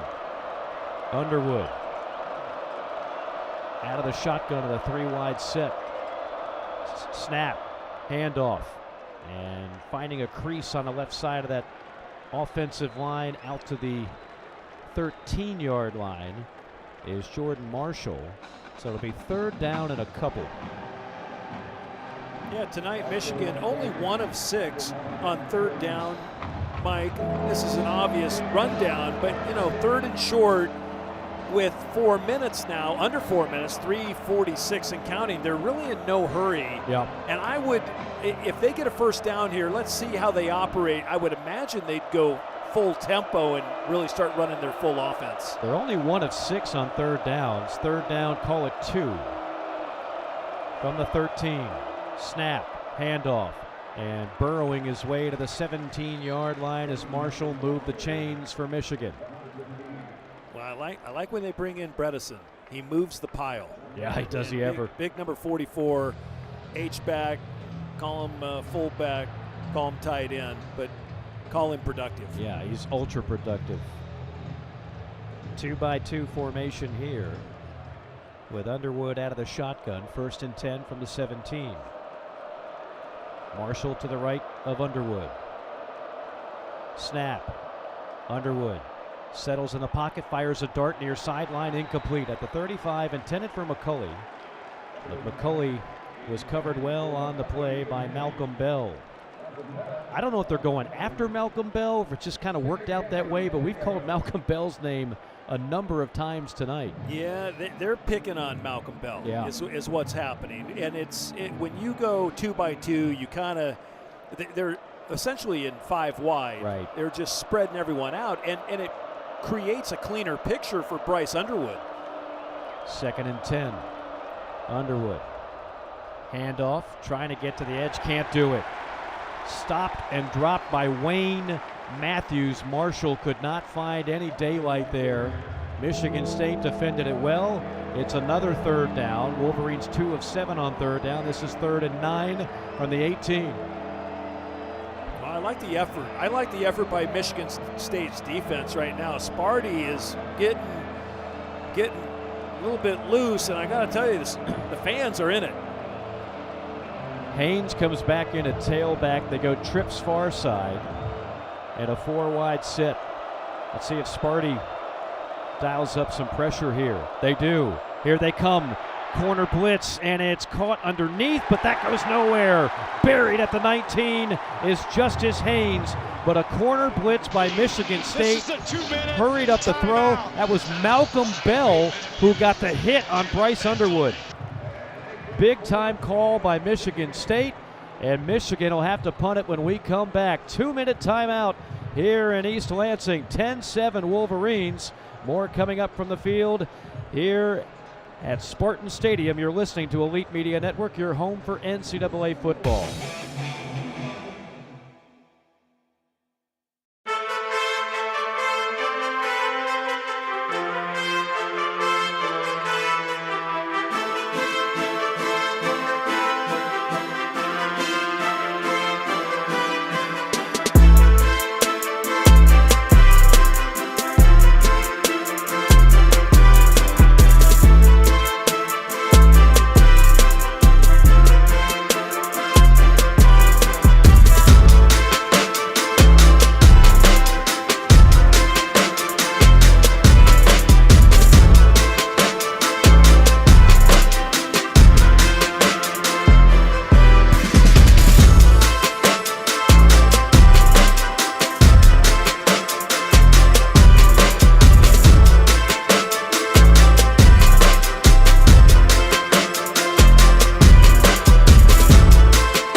the field.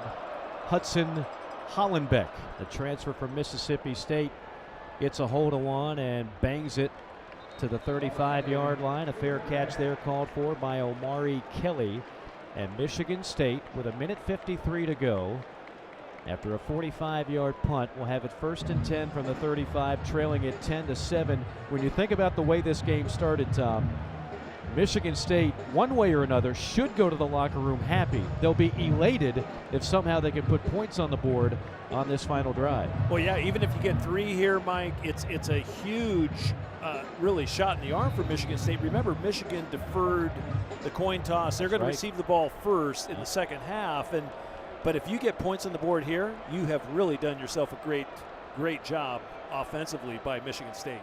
Frazier gets the call on 1st down, and he is banged home on the ground at the 35-yard line, right at the line of scrimmage. That is Eno Etta, 6'5", 320-pound junior out of Keller, Texas. Yeah, Etta, just a small youngin' out of Texas. They grow him big in the Lone Star State. 2nd down and 10 from the 35. Empty backfield and a 5-wide set for Aiden Childs, number 2 in green. Coxon fires over the middle, incomplete. Every time they've tried that slant, it just has not worked. Krishan McCray could not hold on. No, and I wish they would come out throwing on 1st down. Yeah. But now you're, behind the chains, 3rd down and 9.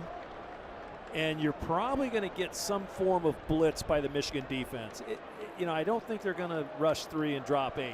They've been getting good pressure with 4, but they also have run a spy, and Hausman, watch him coming late. 3rd and 9 from the 35 and a 3-wide set. It's Childs. Cozy in the pocket, missiles one, complete far side at the 45, and finally, well, running in a backward circle. It's going to depend on the forward progress. He had the 1st down, and then he ran backwards, Nick Marsh did. So now it's going to be Ruling is forward progress was stopped short of the line to gain. Oh, it's 4th goodness. down. So 4th down and like a foot, and they're going to go. They're not wasting any time. Quickly under center is Childs, and Michigan says, no. We're calling timeout here. You are not going to quick snap us here. I really think Marsh had the 1st down, Michigan, their second, and then trying to get 30-second timeout. Yak yards after catch. He ran into a backward circle and cost himself the yardage. He had the 1st down twice. Yeah. And then he ran backwards. Ran backwards. What are you doing, son? All Tom Ramsey could do is roll his eyes. Normally that's at me, but I think in this case, it's at the action on the field. Look,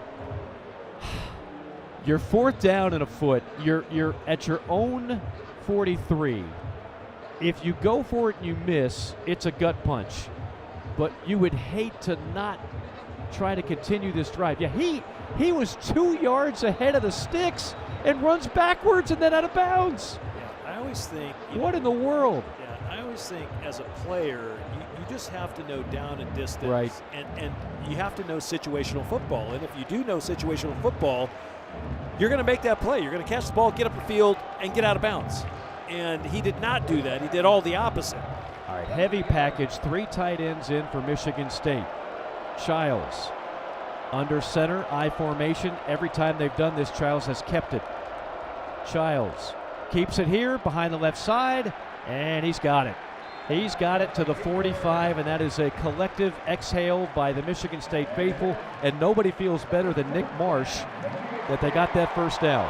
Well, and Michigan State has to get subs on the field. They're getting people on and off the field. They still have 2 timeouts, and now you got to get a couple big chunk plays down the field. 2 timeouts and 1:03 to go. Snap to Childs, and that ball goes at the feet of the intended target in the left flat, Nick Marsh. Was that deflected at the line or just an awful throw? Mike, I determine what Michigan State doesn't have. They don't have playmakers at wide receiver. Yeah. They just are really lean at wide receiver, and I'm sure Jonathan Smith would admit to that. Yeah. He's a pretty honest guy. I just think Aiden Childs is a good enough thrower, and last week they had a lot of balls where their tight ends were involved, but they just didn't get the balls out to the wideouts. 2nd and 10 from the 45. Childs rolling to his right, has all day. Childs surveys, finally goes underneath, caught outside the numbers at midfield and into plus territory to the 49. Out of bounds is Brandon Tullis. He is the 3rd back, the biggest back, and he goes for 6. So it's 3rd down and 4. Clock stopped at 52 seconds. Ball's at the 49 of Michigan. And again, you know what I wanted to see him do? Put your foot in the ground, make a cut, know where the down and distance is, go get a first down and more. 3rd and 4. Out of the gun, it's Childs. Frazier to his left, trips to the far side, bunched up near the top of the formation. Childs, heavy pressure. Childs goes down. He throws it away last second. That's going to be a grounding penalty. Either way, Michigan State is going to watch this drive end with a punt. Well, Derek Moore came off the edge, and he is their spectacular edge rusher, and boy, he has an impact. That would be 5.5 sacks on the year for Moore, 16.5 in his career. And it is intentional grounding, so give Moore credit for the sack. First time we've called his name tonight, but he's a special weapon on the outside. Yeah, well, yeah. You know, I was going to say. Intentional grounding offense, number 2. Lost it down at the spot of the foul. 4th down. Michigan has declined the option of a 10-second runoff. Clock will start on the snap. No, Ryan Eckley is going to be on to punt for the 5th time tonight. Wow. As that drive stalls in a major way. And Michigan will have 47 seconds depending on what happens on this punt here. Samaj Morgan, a very dangerous punt returner, one of the best in the Big Ten. He's parked at the 8-yard line.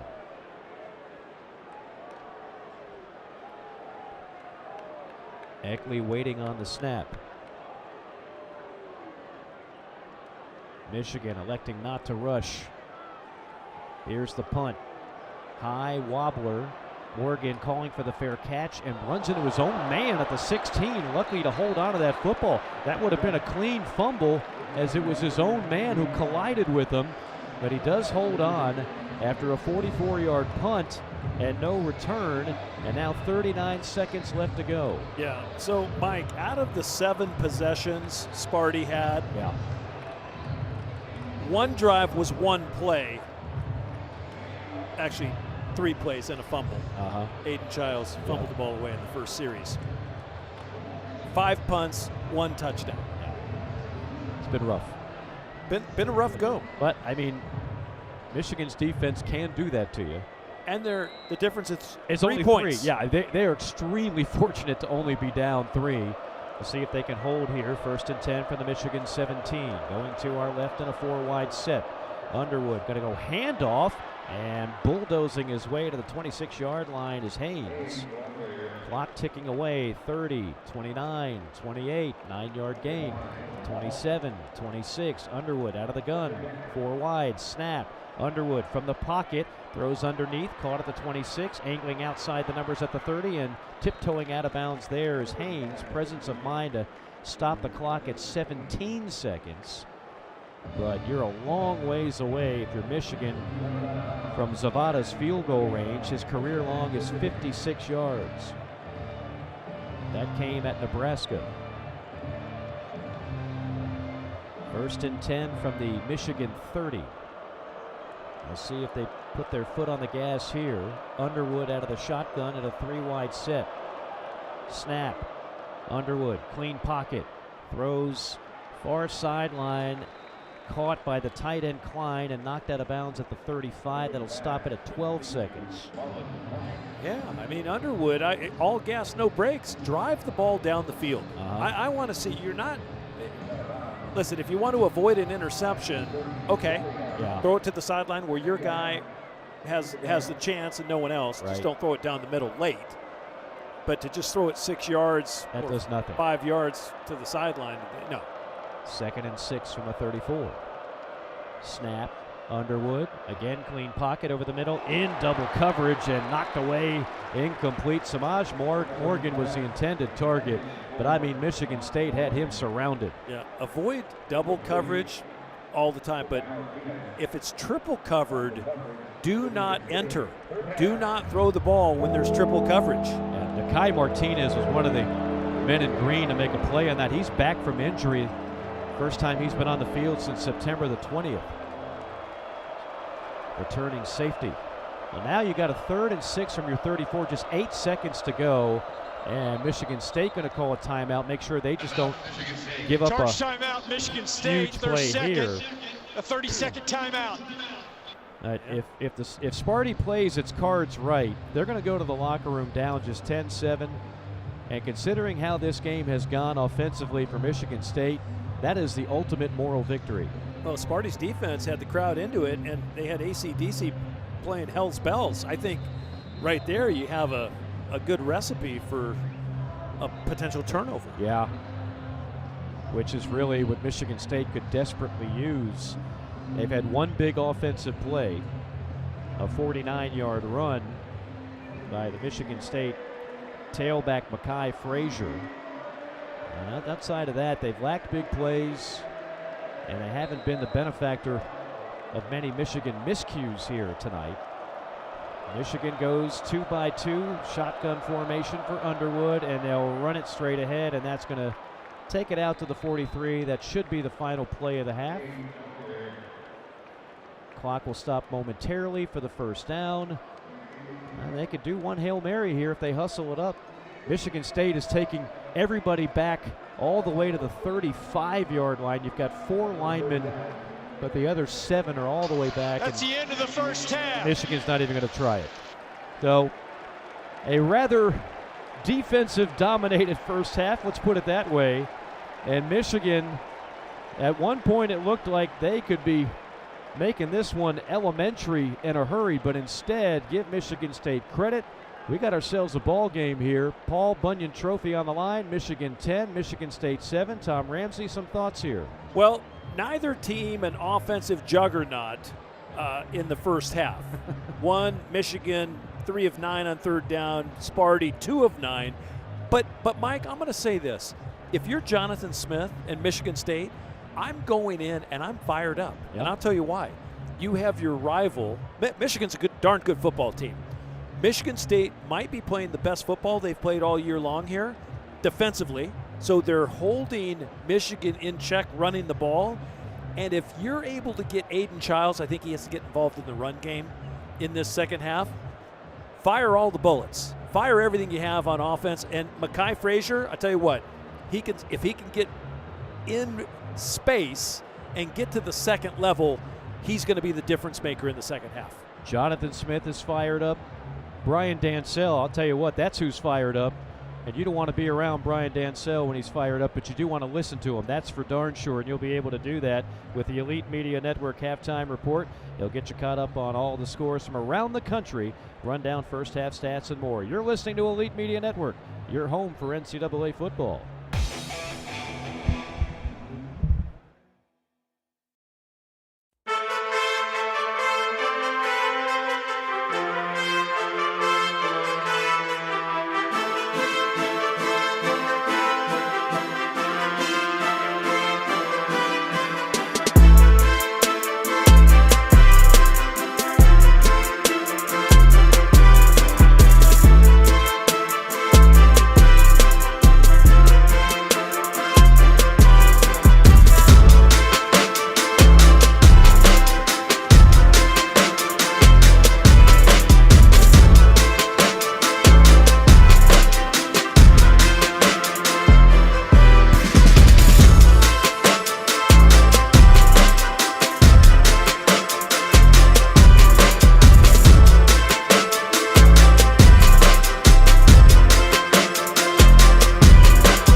the factory. In business since 1979, our 30-day trial period assures customers they are getting the guarantees they deserve. Find us across the Southeast in Florida, Georgia, and the Carolinas, and be sure to visit palmcasual.com for our full catalog and to contact a store near you.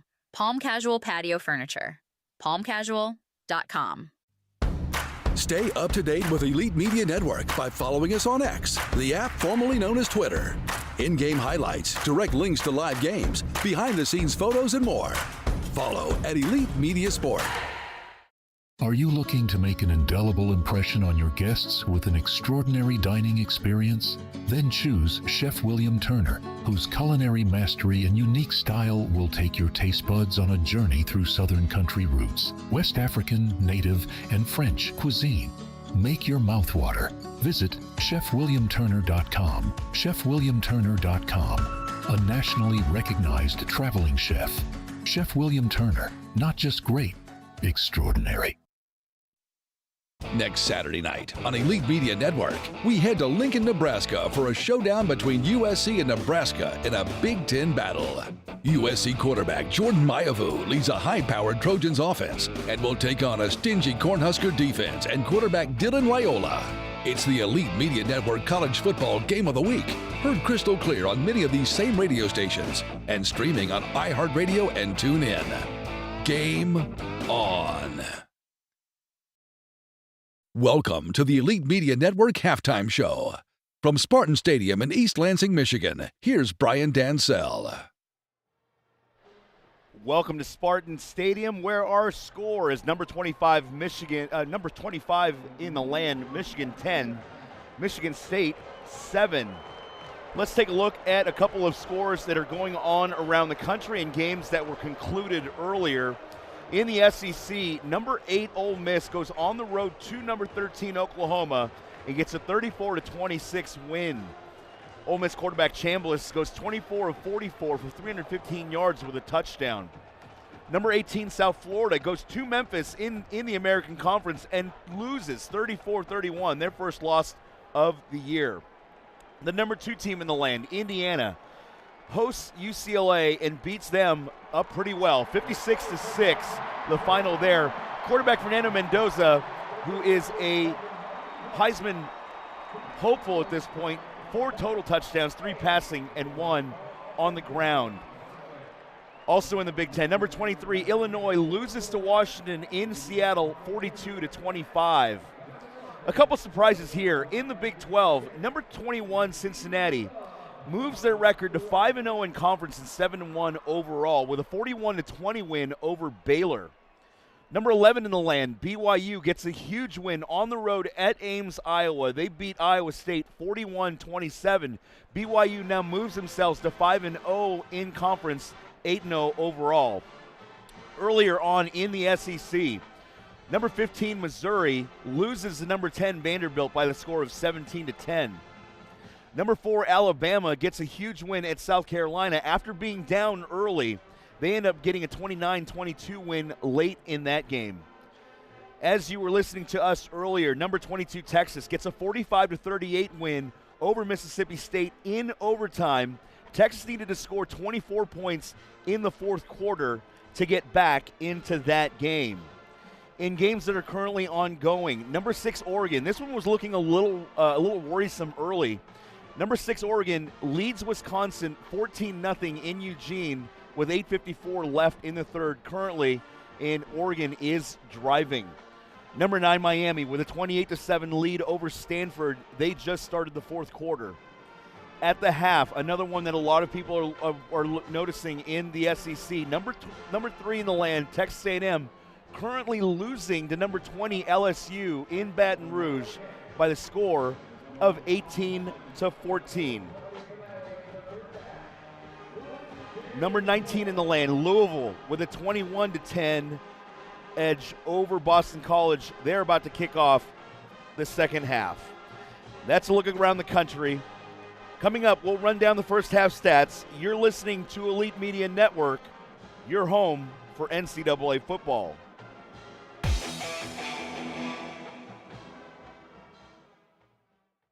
Are you looking to make an indelible impression on your guests with an extraordinary dining experience? Then choose Chef William Turner, whose culinary mastery and unique style will take your taste buds on a journey through Southern country roots, West African, native, and French cuisine. Make your mouth water. Visit chefwilliamturner.com. chefwilliamturner.com, a nationally recognized traveling chef. Chef William Turner, not just great, extraordinary. College football is here, and if you need tickets for the biggest games, then talk to the experts at Ticket City. We handle everything from big rivalry games to the college football playoffs. For 35 years, Ticket City has been the trusted source for 1 million fans to get tickets to their favorite events. www.ticketcity.com. Use ELITE5 promo code to receive a big discount on your tickets. That's ELITE and the number 5. Buy from the trusted experts in college football tickets at Ticket City. Stay up to date with Elite Media Network by following us on X, the app formerly known as Twitter. In-game highlights, direct links to live games, behind-the-scenes photos, and more. Follow at Elite Media Sport. Hey guys, it's Brandon Jameson with Nest Wild Mattress in Tupelo, Mississippi. Look, we get it. Mattress shopping is the worst. It's really confusing. There's a lot of options, and it's really hard to know what you're getting and what you need. That's why at Nest Wild, we only offer 2 options. So one thing that's common between both is they both ship quickly to your doorstep. They're 100% made in the USA. They're safe, fiberglass free, and you have a 99-night trial. This is a sleepy in bed, perfect for back and side sleepers. It's more of a medium, lean flush. It's great for shoulder, hip pains, more conforming. The original foam is a bed that you sleep on. It's a medium, leans to firm. It's the universal bed. Stomach sleeper, back sleeper, side sleeper, works for you all. Lower back pain, hip issues. This bed's gonna help give that extra push. Make sure you're not hammocking, sinking down. So guys, hope that helped break it down and make it even more simple for you. Remember, you're not gonna beat the quality, you're not gonna beat the price. Come shop with us at nestandwild.com. Yeah, what he said. I love watching my child grow through football, learning values and life skills that extend beyond the playing field. Now, there are more ways to play than ever before, from flag to tackle and beyond, with opportunities for boys and girls at any age. To find the right team, explore FutureForFootball.com's new League Locator tool and explore nearby leagues. It's never been easier to get your family involved in the game. Stay up to date with Elite Media Network by following us on Instagram. In-game highlights, previews, updated news from college football, behind-the-scenes photos, and more. Follow us at Elite Media Sports. Palm Casual Patio Furniture is ready to give the outdoor game day viewing space at your home the attention it needs. We are the factory. In business since 1979, our 30-day trial period assures customers they are getting the guarantees they deserve. Find us across the Southeast in Florida, Georgia, and the Carolinas, and be sure to visit palmcasual.com for our full catalog and to contact a store near you. Palm Casual Patio Furniture. palmcasual.com. Next Saturday night on Elite Media Network, we head to Lincoln, Nebraska for a showdown between USC and Nebraska in a Big Ten battle. USC quarterback Jordan Mayavu leads a high-powered Trojans offense and will take on a stingy Cornhusker defense and quarterback Dylan Raiola. It's the Elite Media Network College Football Game of the Week, heard crystal clear on many of these same radio stations and streaming on iHeartRadio and TuneIn. Game on.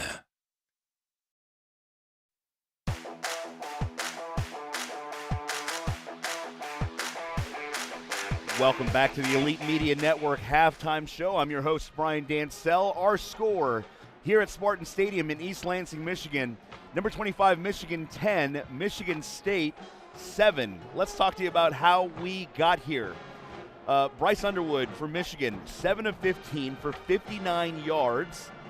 His counterpart, Aiden Childs, not any better, 4 of 13 for 26 yards. This has definitely been a back-and-forth battle of Big Ten football. In terms of rushing, Michigan has 22 rushes for 87 yards and their lone touchdown. Justice Haynes leads them in that department, 11 carries for 50 yards. If you take a look over at Michigan State's rushing, they're basically getting more than half of their offense from Mekhi Frazier. Currently, Michigan State has 102 yards of offense.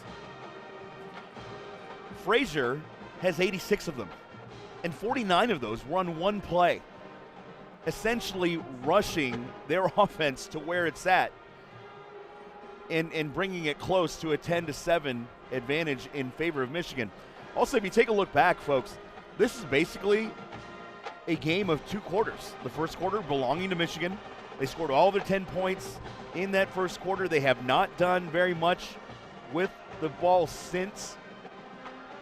They began with a fumble, scored a field goal off of that fumble, then they punted away, and then they got their lone touchdown on a 7-play, 63-yard drive that covered 318. Every possession in the second quarter has resulted in a punt for Michigan. Flip it over to the other side of the ball. Michigan State, they fumbled on their first possession, then they punted away 3 straight times, opened the second quarter with a 10-play, 73-yard drive that lasted 6:36 and got them their touchdown. So without the 2 quarters being played, folks, I realize what the records for both teams are, but at the end of the day, throw the record books out. This is a rivalry game with a lot on the line. We've had 4 rivalry games in the last 6 weeks here on Elite Media Network. We brought you the Civil War between Oregon and Oregon State, and obviously that ended up the way we thought it would. We then moved over to Tallahassee, where we brought you Miami at Florida State. Florida State kind of began their demise from that game. Followed that up with Texas and Oklahoma at the Cotton Bowl in Dallas. Texas surprised everybody in that game as Oklahoma got John Mateer back. That being said, you never know what may happen in games like this.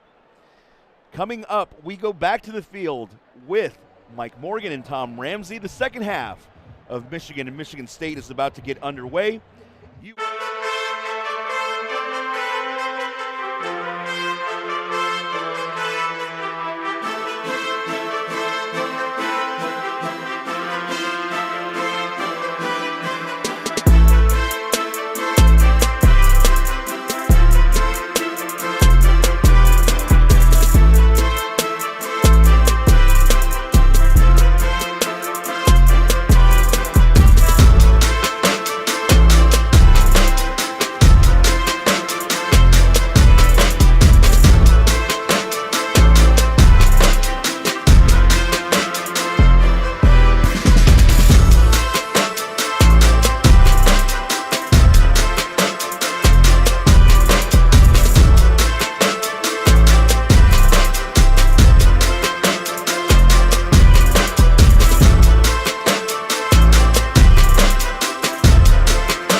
right away in the third quarter. Yeah, Michigan State will kick it off to Andrew Marsh and the Wolverines. Michigan will start this second half going left to right. Again, Michigan in white, Michigan State in green. Kickoff is hammered, and it's going to be short. Caught at the 6-yard line and weaving his way back to the middle of the field is Marsh at the 15. Now in between the hashes at the 20, all the way to the left side of the field to the 29-yard line. Andrew Marsh ran about 45 yards horizontally and took it to the 29, a 23-yard return officially, and Michigan will set up shop. Was down. First down. That's pretty much what we had as well, thank you. 1st and 10, Wolverines from their own 29-yard line, going left to right. Mike Morgan, Tom Ramsey. The 118th installment of Michigan State, the 73rd time for the Paul Bunyan Trophy. That actually began when Michigan State joined the Big Ten Conference. Trips to the near side. Underwood out of the shotgun with Haynes. Haynes fires up the middle, a big hole, 40, and finally wrangled down at the 43-yard line by Nakai Martinez, but a big-time run for Justice Haynes, who goes for 18. And Haynes literally runs over his blocker down the field, wide receiver Samaj Morgan, just plows him over. And that's how quick Justice Haynes can make a first down. Yeah, that's actually 22 yards. 1st and 10 from the 49 of Michigan. And a 3-wide set. It's going to be Haynes again, left side, 45, up the left sideline, 30, one man to beat, and he brings him down at the 23-yard line. Martinez might have saved a touchdown, but back-to-back big runs for Haynes, 22 yards on the first, 26 yards on the second. Mike, I kind of get the feeling on the whiteboard at halftime inside the Michigan locker room, Sharon Moore was like, we're going to run, right, and we're going to run it again, and we're going to run it again. I'm surprised we didn't see more of that in the first half. Marshall gives Haynes a breather, 23 in for 22. They are both extremely talented. They fake the orbit motion. They give to the running back Marshall, who probes the left side for a couple. Jalen Thompson on the stop. It'll be 2nd down and 8. Wolverines coming into this game with a 5-2 record, ranked 25th in the country, and still very much alive for a college football playoff. They'll probably have to run the table. That begins with this game tonight. Haynes now 13 carries, 98 yards. Marshall's in the game for him behind Underwood.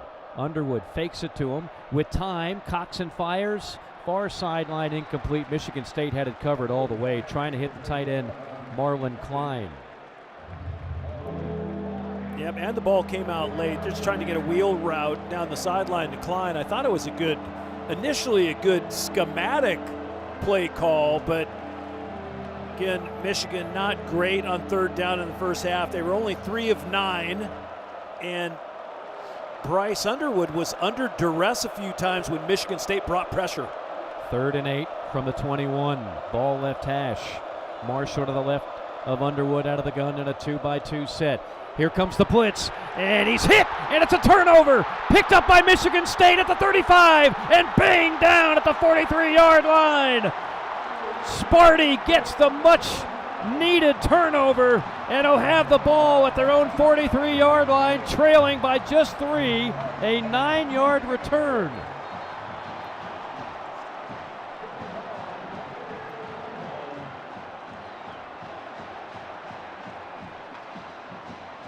Guess who comes off the edge once again? Malcolm Bell. Malcolm Bell, number 14 in green, hit Underwood, jarred it loose, and Michigan State there to pick it up. Offside. Oh. Defense. Number 14. Oh. 5-yard penalty. 3rd down. So I did not see the flag. Well, I didn't see it either. But there, what I saw was Malcolm Bell was offsides. Yes. And I saw it on the snap of the ball. He anticipated the snap count, and there was a flag that came out, and boy, that is that is a huge reversal of a play. Yeah. you know what? I don't know. If you're Jonathan Smith. Well, I'll tell you what. If you're Malcolm Bell, that's 2 PIs and an offsides on a turnover. So that is a massive mistake. Instead of Michigan State with the ball, Michigan has it at the Sparty 16-yard line. 3rd down and 3. Underwood out of the gun. 2 to the left, 2 to the right. Haynes to his right. Snap. Gives it to Haynes. Haynes getting to the outside. 15-10 out of bounds there. 1st down, Michigan. A fresh set of downs for the Wolverines, and it'll be 1st and goal from the 10. Jordan Hall chased him out of bounds, but not before. Bryce Underwood, or rather Justice Haynes, got to the outside. Timeout on the field. Turned the corner. 14 carries, 104 yards now for Justice Haynes. 12:32 to go, 3rd quarter. Michigan on the move and leading it 10-7. This is NCAA football on Elite Media Network. Pomp.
Brings us to East Lansing. Michigan leading Michigan State 10-7. Michigan knocking on the door. 1st and goal from the 10-yard line, going left to right. 3 tight ends in the formation here for the Wolverines. Out of the gun, Underwood. Snap. Handoff right side, and weaving up the middle is Haynes, who's already over the century mark. He takes it to the 5-yard line. 2nd and goal from the 5. Van Sumeren on the tackle from his defensive tackle spot. This will be the 7th play of the drive. 12 minutes remaining, 3rd quarter. Trips near side. Underwood standing on the 10 out of the shotgun. Claps his hands twice. 3 times is the charm. Gets it, hands it off. Haynes. Haynes bounces outside. Touchdown! Touchdown, Michigan. Justice Haynes bounced it out to the left side, and there was nobody there to meet him. And for Haynes, his 18th career rushing touchdown, and the Wolverines are on top, 16-7. Yeah, Haynes is just a special runner, Mike, when he, when a runner can bounce it out that quick and just recognize, you know what, I have an edge. Yeah. I'm going to grab it and I'm going to grab the pylon. Yeah. And that's exactly what he did, and just a great nose for the end zone that time by Justice Haynes. He makes it look easy, but that's not nearly as easy as he made it look on that play. And the extra point is good by Zavada, last year's Big Ten Kicker of the Year. 11:50 to go, third quarter. Michigan 17 now. Michigan State 7. You're listening to Elite Media Network, your home for NCAA football.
Climactic kickoff return touchback as Michigan State's offense will walk on onto the field. And now with their largest deficit of the night, 17-7 is our score. Michigan State first and 10 from their own 25, going to our left. Has not been much of a day offensively for this Michigan State offense. If you take away the 49-yard gallop from Mekhi Frazier, next to nothing on offense, including that for Aiden Childs, who gets the snap and hands it off on first down, and running right into the pileup is Frazier. Gained a yard. It'll be 2nd and 9, but that stout defensive front for Michigan clogging up the holes. Yeah, well, outside of that 49-yard run by Frazier, they have 54 total yards on 7 drives. That's brutal. It is brutal. The name we've called the most for Michigan State tonight has been Ryan Eckley, the punter. And they hope to not have to use him on this drive, down by 10. Childs goes empty backfield. 5 wides, out of the gun. Snap, taps it, throws, complete. The tight end wrangled down at the 36-yard line. That'll be a first down. That's Jack Velling, who was a all Pac-12 performer at Oregon State. That's right. He came from Oregon State along with Jonathan Smith when he got the job. And last week against Indiana, Velling had 4 catches for 16 yards. So I like the underneath movement by the tight ends. Get them included in the pass game. Yeah, I thought we might see more of Velling so far in this game. As you mentioned, their wideouts not exactly lighting the world on fire. On first down, Childs evades pressure, rolling out right and just throws it away. He's outside the tackle box, so a smart play, throws it right into the Michigan bench, but that will not be grounding. Hot pursuit there by Jimmy Rolder, the linebacker, number 30 in white. Yeah, you know, Michigan's still getting great pressure, just rushing for Mike. And I think that, you know, when you can drop 7 into coverage, Wink Martindale, the defensive coordinator for Michigan, you have an advantage. You just can play a form of man on one side of the field. You can play zone on the other. You can match up. Pretty much you have extra defenders. 2nd and 10 from the 36. Again, 5 wide, empty backfield. Childs, a designed run, the keeper to the right side. That picks up a couple, but I just don't know if that play is going to be there against this defense tonight. No, again, just running against a 4-man front. Pierce and Payne go out. Jason Barham, who's just been really a great flexible player for that defense. Sometimes he lines up as an edge rusher. Sometimes he lines up as a will linebacker, a difference maker. Right now, he again comes off the edge to force Childs. Sparty 2 for 9 on 3rd down. 3rd down here, Childs pressured, rolling out right. Nobody's open, throws it away again. And Michigan State will have to punt it. And the man you just alluded to, Tom Ramsey, Sean Barham, breathing down his neck. Yeah, he just bull rushed the right tackle, Mike, and I mean just almost ran over Rustin Young, who's 6'4" and 300 pounds out of St. Louis, Hawaii. And Barham is just that powerful of a player. I've seen a couple games of his this year. I'm really, really enthused with his playmaking ability. Well, we were worried how this game would look in the trenches for Michigan State. So far, advantage Wolverines. Good spiraling punt, middle of the field. Fair catch called for by Samaj Morgan at the 23-yard line. Really no chance of a return. It had some good hang time. Officially just 39 yards, but when you net 39, you'll take it. Michigan will take over with 9:39 to go in the 3rd quarter and leading 17-7. Well, and Eckley, I'll give him credit. 6 punts. He's averaging 47 yards with a long of 55. Yeah, and great net on the night as well, really neutralizing one of the best return men in the Big Ten in Samaj Morgan. He's been great. Michigan State's defense has been pretty good too, and they're going to have to continue to be good because the margin of error thinning by the moment, down 10 here in the 3rd quarter. Haynes, the back, already over 100 yards. He'll get the call on 1st down, trying to get to the edge again, far side, and this time bottled up at the line of scrimmage. Great pursuit by Malcolm Bell, who's been in on virtually every other play, either in a good way or a bad way. But Malcolm Bell, we've called his name a ton. He's involved. He's definitely involved. Yeah, nice play on the edge that time in space to get a really elusive runner to the ground. Yeah, that's actually a tackle for a loss of 1. So 2nd down and 11, ball left hash at the 22-yard line, going to our right. 3 wide formation for Underwood out of the shotgun.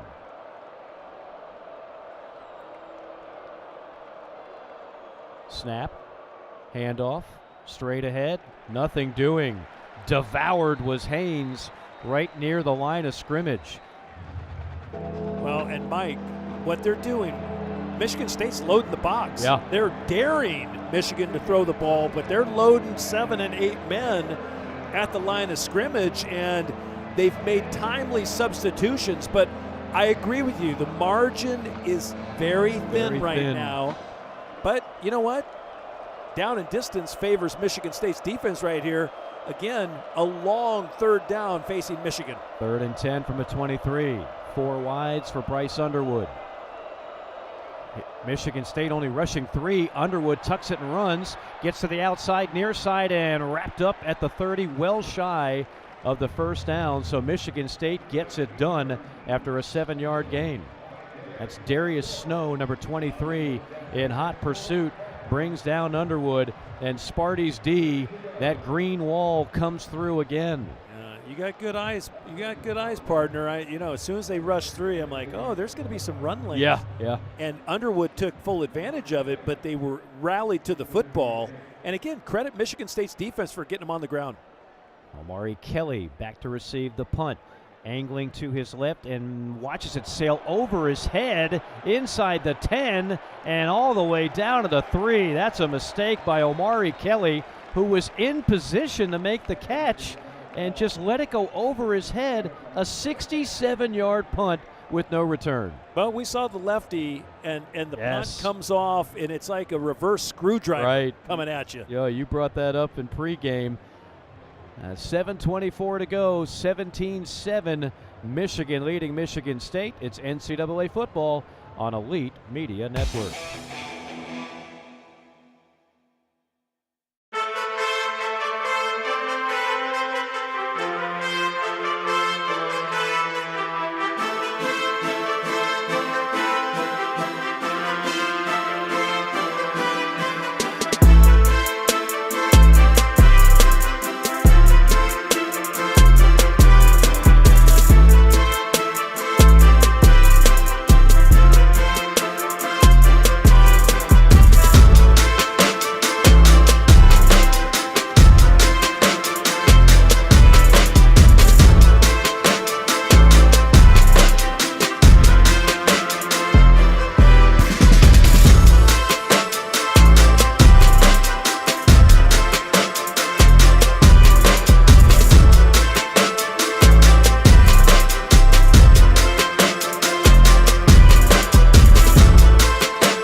Their drive of the game. It won't happen here on first down.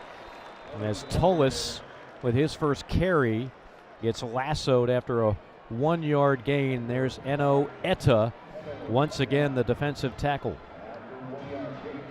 And did I say go Dodgers? You did, yes. I'm in a Dodger sandwich here between you and Dansell, a couple of California boys. Couple bookends. Goodness gracious.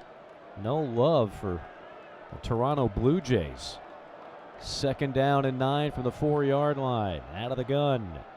And fake the handoff. It's Childs trying to get to the edge. Can't do it. Stacked up, racked up, and brought down hard at the 5-yard line. Michigan strung it out and read it all the way. TJ Metcalf, the nickel, made the tackle, the transfer from Arkansas. You know what, Mike? I'll make a statement, and it doesn't sound like good football, but That's a great run for a gain of 1 yard. It really was. He made two guys miss. Yeah. But it was just great pursuit to the football by the Michigan defense. I'll agree with you. It's a good run. I think it's a bad play call. But I don't like that here. Now you're in 3rd and long, 3rd and 8 from your own 5. 3 wide. Childs out of the gun. Michigan rushing 4. Clean pocket. Childs throws short at the feet of the intended target near side. That is the back, Elijah Tolliver, who flared out there, but just a kind of a panicky throw by Childs, and Sparty will have to punt. Well, again, credit the Michigan defensive front. They rush 4. Rayshawn Benny, their big defensive tackle, 6'4", 305, able to push the pocket around. They just had great, Cameron Brandt, another player we haven't seen a lot out of Carson, California. He came in off the edge. They just had a really good scheme that time. Eckley from his end zone corrals a high snap and booms one, caught at the 46-yard line by Morgan. In between the hashes and bottled up shortly thereafter at the 47-yard line, where Michigan will take over 1st and 10, a 49-yard punt, a minimal return, and with 5:46 to play in the 3rd, Michigan leading Michigan State 17-7. You are listening to Elite Media Network, your home for NCAA football.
Yeah, beautiful video boards. A really nice press box, I'd say. Yes. Could always be bigger.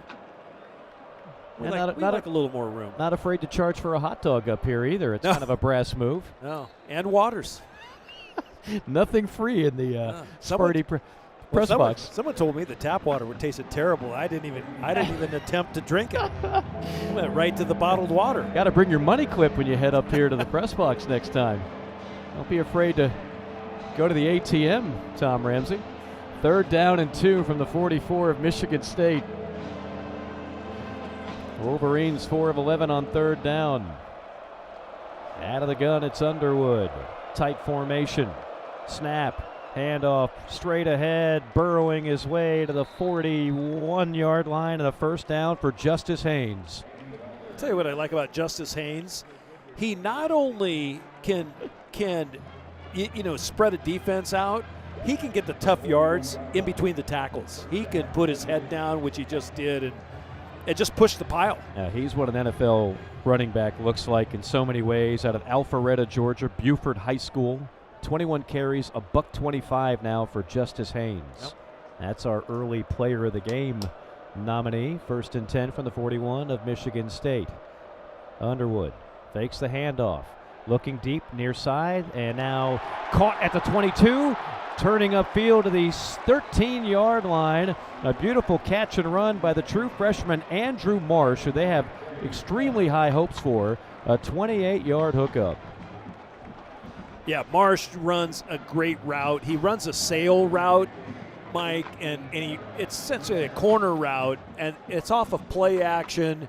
He runs such a good route. He created great space between defenders, and the ball was right on time. Makes a nice catch, and he now has, that's his 3rd catch of the game for 54 yards. 1st and 10 from the 14-yard line. Hayes going left side, gets to the edge, the 10, the 5, touchdown! Justice Haynes again, and a memorable night for the junior continues against in-state rival Michigan State. What a performance by number 22 in white, and Michigan now leads it 23-7. Yeah, the thing about Justice Haynes, when he got off the bus, he looks like an NFL guy, and then when he breaks to the corner, he looks more like an NFL guy. 2nd rushing touchdown of the night for Haynes, 22 carries and 139 yards. The extra point is up and through. 6.3 yards a carry for Haynes, who's easily been the star among all stars tonight here in East Lansing. And with 3:08 to play, Michigan leading Michigan State 24-7. That drive, 5 plays, 52 yards, 2:38 off the clock. And now if you're Michigan State, you're in the danger zone because you've got to try and score quickly against a Michigan defense that's awfully hard to do that against. Yeah, and a moment ago we were singing the praises of Michigan State's defense, mixing up their fronts, mixing up some coverage, bringing an extra defender off the edge. And how big of a play right now is the offsides from Malcolm Bell that jarred the fumble of Bryce Underwood, and it was Michigan State Sparty ball at the 50 going in. Yep. No, it's a massive mistake for a team that can't afford to have many of them. Michigan hasn't turned it over yet, and they have not made many mistakes, as has been typical of Michigan since Jim Harbaugh took over years ago. Of course, now it's Sharon Moore, his understudy, trying to lead the Wolverines back to the playoff as the kickoff sails into the end zone. Touchback, and another look at the Spartan offense from their own 25-yard line. It's an offense that is not exactly proficient through the air. Aiden Childs, a very highly touted quarterback out of Long Beach, California, and they're going to need him to play some of his best football of the year if Sparty's going to come back and win this game. Yeah, right now, Childs, 36 yards passing. Yeah, that's not getting it done. And they're going to hand off on 1st down, and that is swallowed up behind the line of scrimmage. Mekhi Frazier looked up, and he saw 4 white jerseys, including number 15, Ernest Hausman, the all-Big Ten linebacker, a loss of 1. Yeah, Hausman, portal guy from Nebraska. Hausman, he's exceptional. He can run really well, number 1. And then if you're playing, behind that front 4, Mike, you're gonna ring up some tackles. Yeah, no doubt. You're going to be a free defender, and he's just an extra hat in the box. Childs. Nice throw that time on a little corner route to the far side, out of bounds at the 33-yard line for 8 yards. And it's to the tight end again, Velling. And he's the most dynamic receiver out of the bunch. Yeah, he's out of Seattle, Washington. He came with the coaching staff, Jonathan Smith and Aiden Childs from Oregon State, here to East Lansing. And he's played well again tonight, setting up a 3rd and 2 from the 33 of the Spartans. Childs from the gun, empty backfield. You have to think 4-down territory here. Gets it, fires it. Near side, caught in the flat, outside the numbers at the 32 and out of bounds at the 36-yard line. That is Tal Tolliver, the running back. There's always a little squirt, there's always a couple extra elbows. A little, in the rival game, it's a good elbow throwing game. Yeah. Were you an elbow guy? No. No? I'd stay out of the I stay out of the scrums. You're a lover, not a fighter. Well, I like to stay clean. Well, there's certainly some merit in that. 1st and 10, 37 of Sparty. Childs, gun. And he's going to hand it. Nope, fake the handoff, run it right. Now scrambling for his life, and he's lassoed down. I mean, he is taken down WWE style by TJ Guy, the defensive end. That is his 8.5 career sacks now, and a loss of 9 on the play. Yeah, we haven't called his name a lot tonight. Brockton, Massachusetts guy. You gotta like a tough guy. But man, he flew off the edge that time, and as soon as Childs got pulled up, boy, Guy just lassoed him and jumped on his back and rode him down. Childs has taken a beating here lately on some of these hits. Now it's 2nd down and a cheap cab ride from the 28.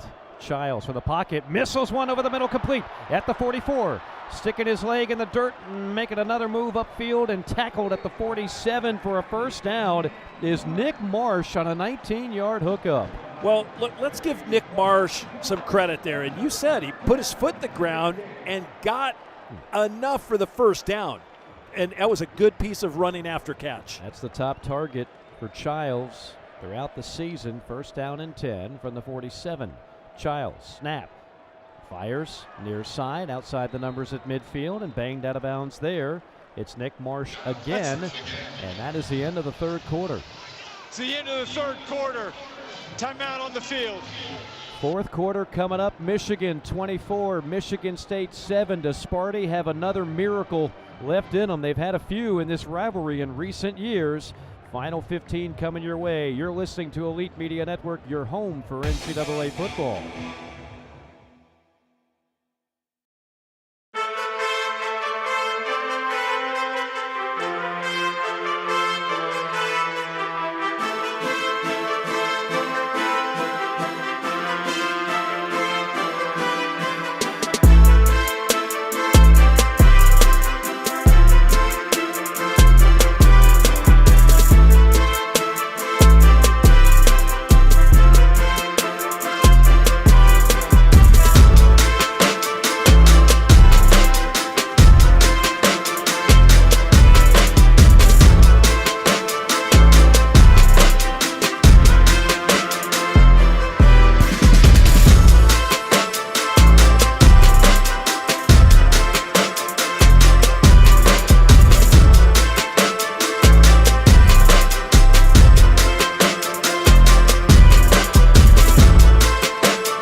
East Lansing, Michigan. It's the Wolverines leading the Michigan State Spartans by a score of 24-7. Michigan State has the football and desperately trying to get something going. The third quarter was not good to Sparty. Just 42 total yards, -4 on the ground.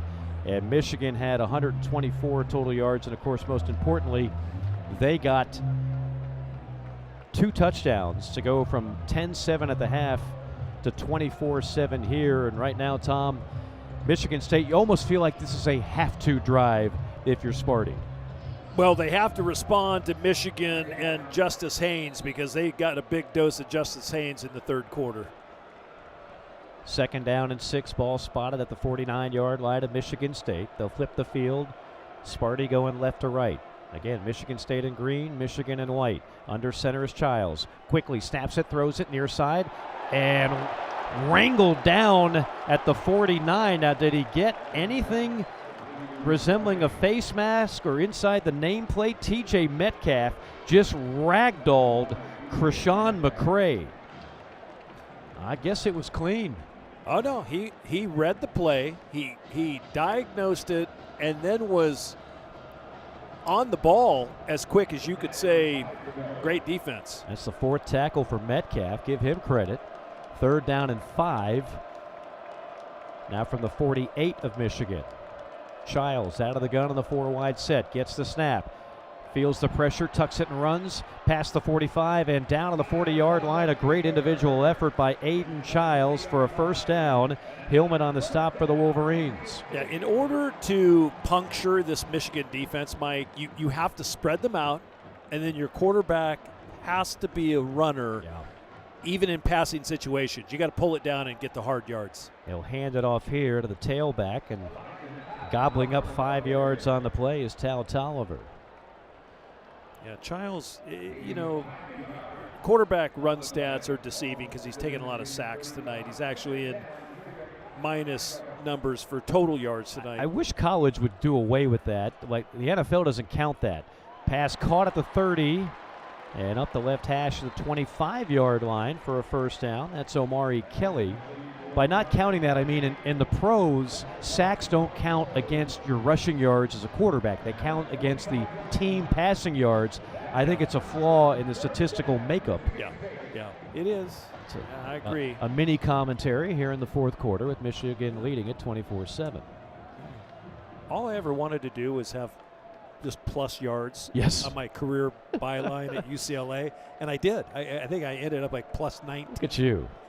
Look at you. Tom Ramsey, not a burner, but still getting it done. 1st and 10 from a 25. Childs, clean pocket. Rifles one down the near sideline. Caught! Touchdown! Touchdown! A beautiful pass and catch to Nick Marsh, and Michigan State is back in it. A beautiful play for 6. And Michigan State needed that in the worst way. Now, that was a big league throw, and Marsh did a great job. They just found a hole. The field was a touchdown. The play's under further review. So they're gonna look at this, but the play ends up going 25 yards, and they catch him in cover 2, Mike, and Aiden Childs throws a dart right in the hole, just a hole shot. And Marsh's foot kicks the pylon. Well, that's what I saw. And the ref was right there on the spot, called it touchdown. Unless the other foot goes out of bounds before the pylon is kicked. But I saw the pylon kicked, and that's why I immediately. Yep. Sometimes I'll wait on the signal, but I didn't. Oh, here we go. We got a great replay look. Oh, he stepped out. That's the thing. The right foot goes out. The left foot kicks the pylon. Yeah. So they might wind up marking it short. Where's the ball at? Does the ball cross the end line? The right foot touches out of bounds. I'm with you. And I say there's not enough evidence there. I uphold the call. Well, for the sake it's of a the touchdown. highlight reel, I'd like this to hold up if you don't mind. So that's really what it comes down to, Tom. We're completely selfish at this point. I know people. Well, Abe Froman knows them. Abe Froman, who's still trying to find out the distance on that last play, but nevertheless, on 25 yards. I knew that. Oh, goodness. Abe's still working on that sausage recipe. As they continue to look at this. After review, the runner stepped out of bounds at the half-yard line. Wow. It's first and goal at the half-yard line. Wow. Stolen. So let's call it 24 3/4 yards on the pass play. It's kind of going to be a great highlight, snatched from the jaws of defeat. Well, you know what? We're still running that bad boy at the banquet. Get your tickets now. That's right. First and goal from the leave it on the reel 6-inch line. I formation. 44 Coin leading the way for Tullis. Childs under center. Snap, and they will give it to Tullis. Right side, touchdown.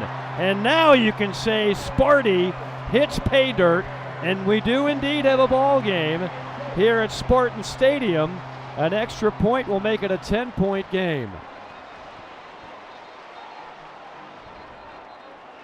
Smoke filtering and permeating the air behind the Michigan State end zone to our right. Strike up the band. Yeah, one of the Michigan defenders was injured on the play. I'm not sure exactly.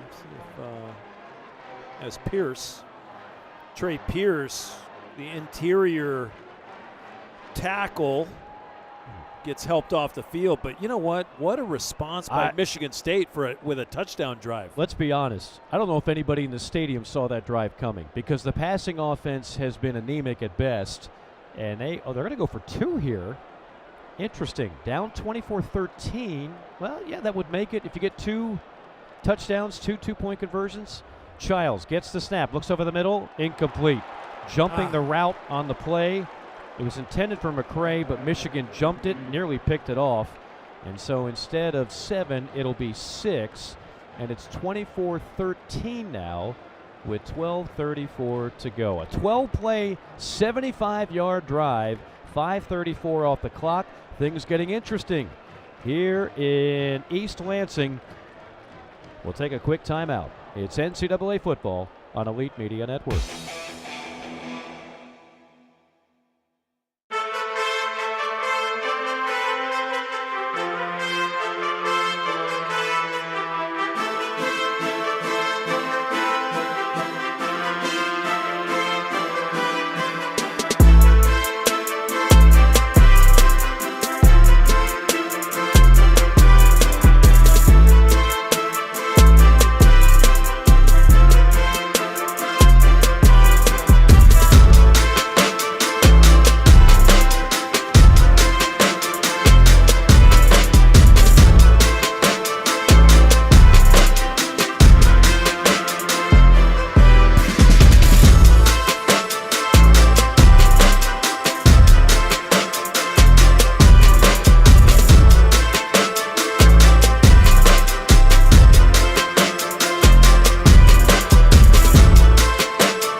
Response on a terrific drive as they march down the field. 12 plays, 75 yards, capped off by the Brandon Tullis touchdown run from the 1-foot line after a terrific hookup from Childs to Nick Marsh, who really was the play of the drive, might be the play of the game if Michigan State could come back and win this one. They trail at 24-13. It's the 10-year anniversary where Michigan had the game won, and on a punt that got dropped and blocked and returned for a score, Michigan State won it. Some crazy things have happened in this rivalry, particularly at this stadium. So what I'm telling you is more than just a cliche. Don't you dare change the station. No, I remember that play. It was raining that night, yeah. And it was cold. And a brilliant call by the great Sean McDonough, who pointed out today on his broadcast. It was 10 years ago. Andrew Marsh. Oh, a squib kick, not an onside kick, but a squibber makes it to the 23, and immediate kneel down by one of the upbacks. That's the smart play if you're Michigan. Don't try to get cute. Somebody scoop that up who doesn't normally return. That is the 6'5", 300-pound Chibi Awuna, the third-string defensive end that scooped that up and immediately took a knee. I mean, Awuna had a chance for a big guy touchdown. He did.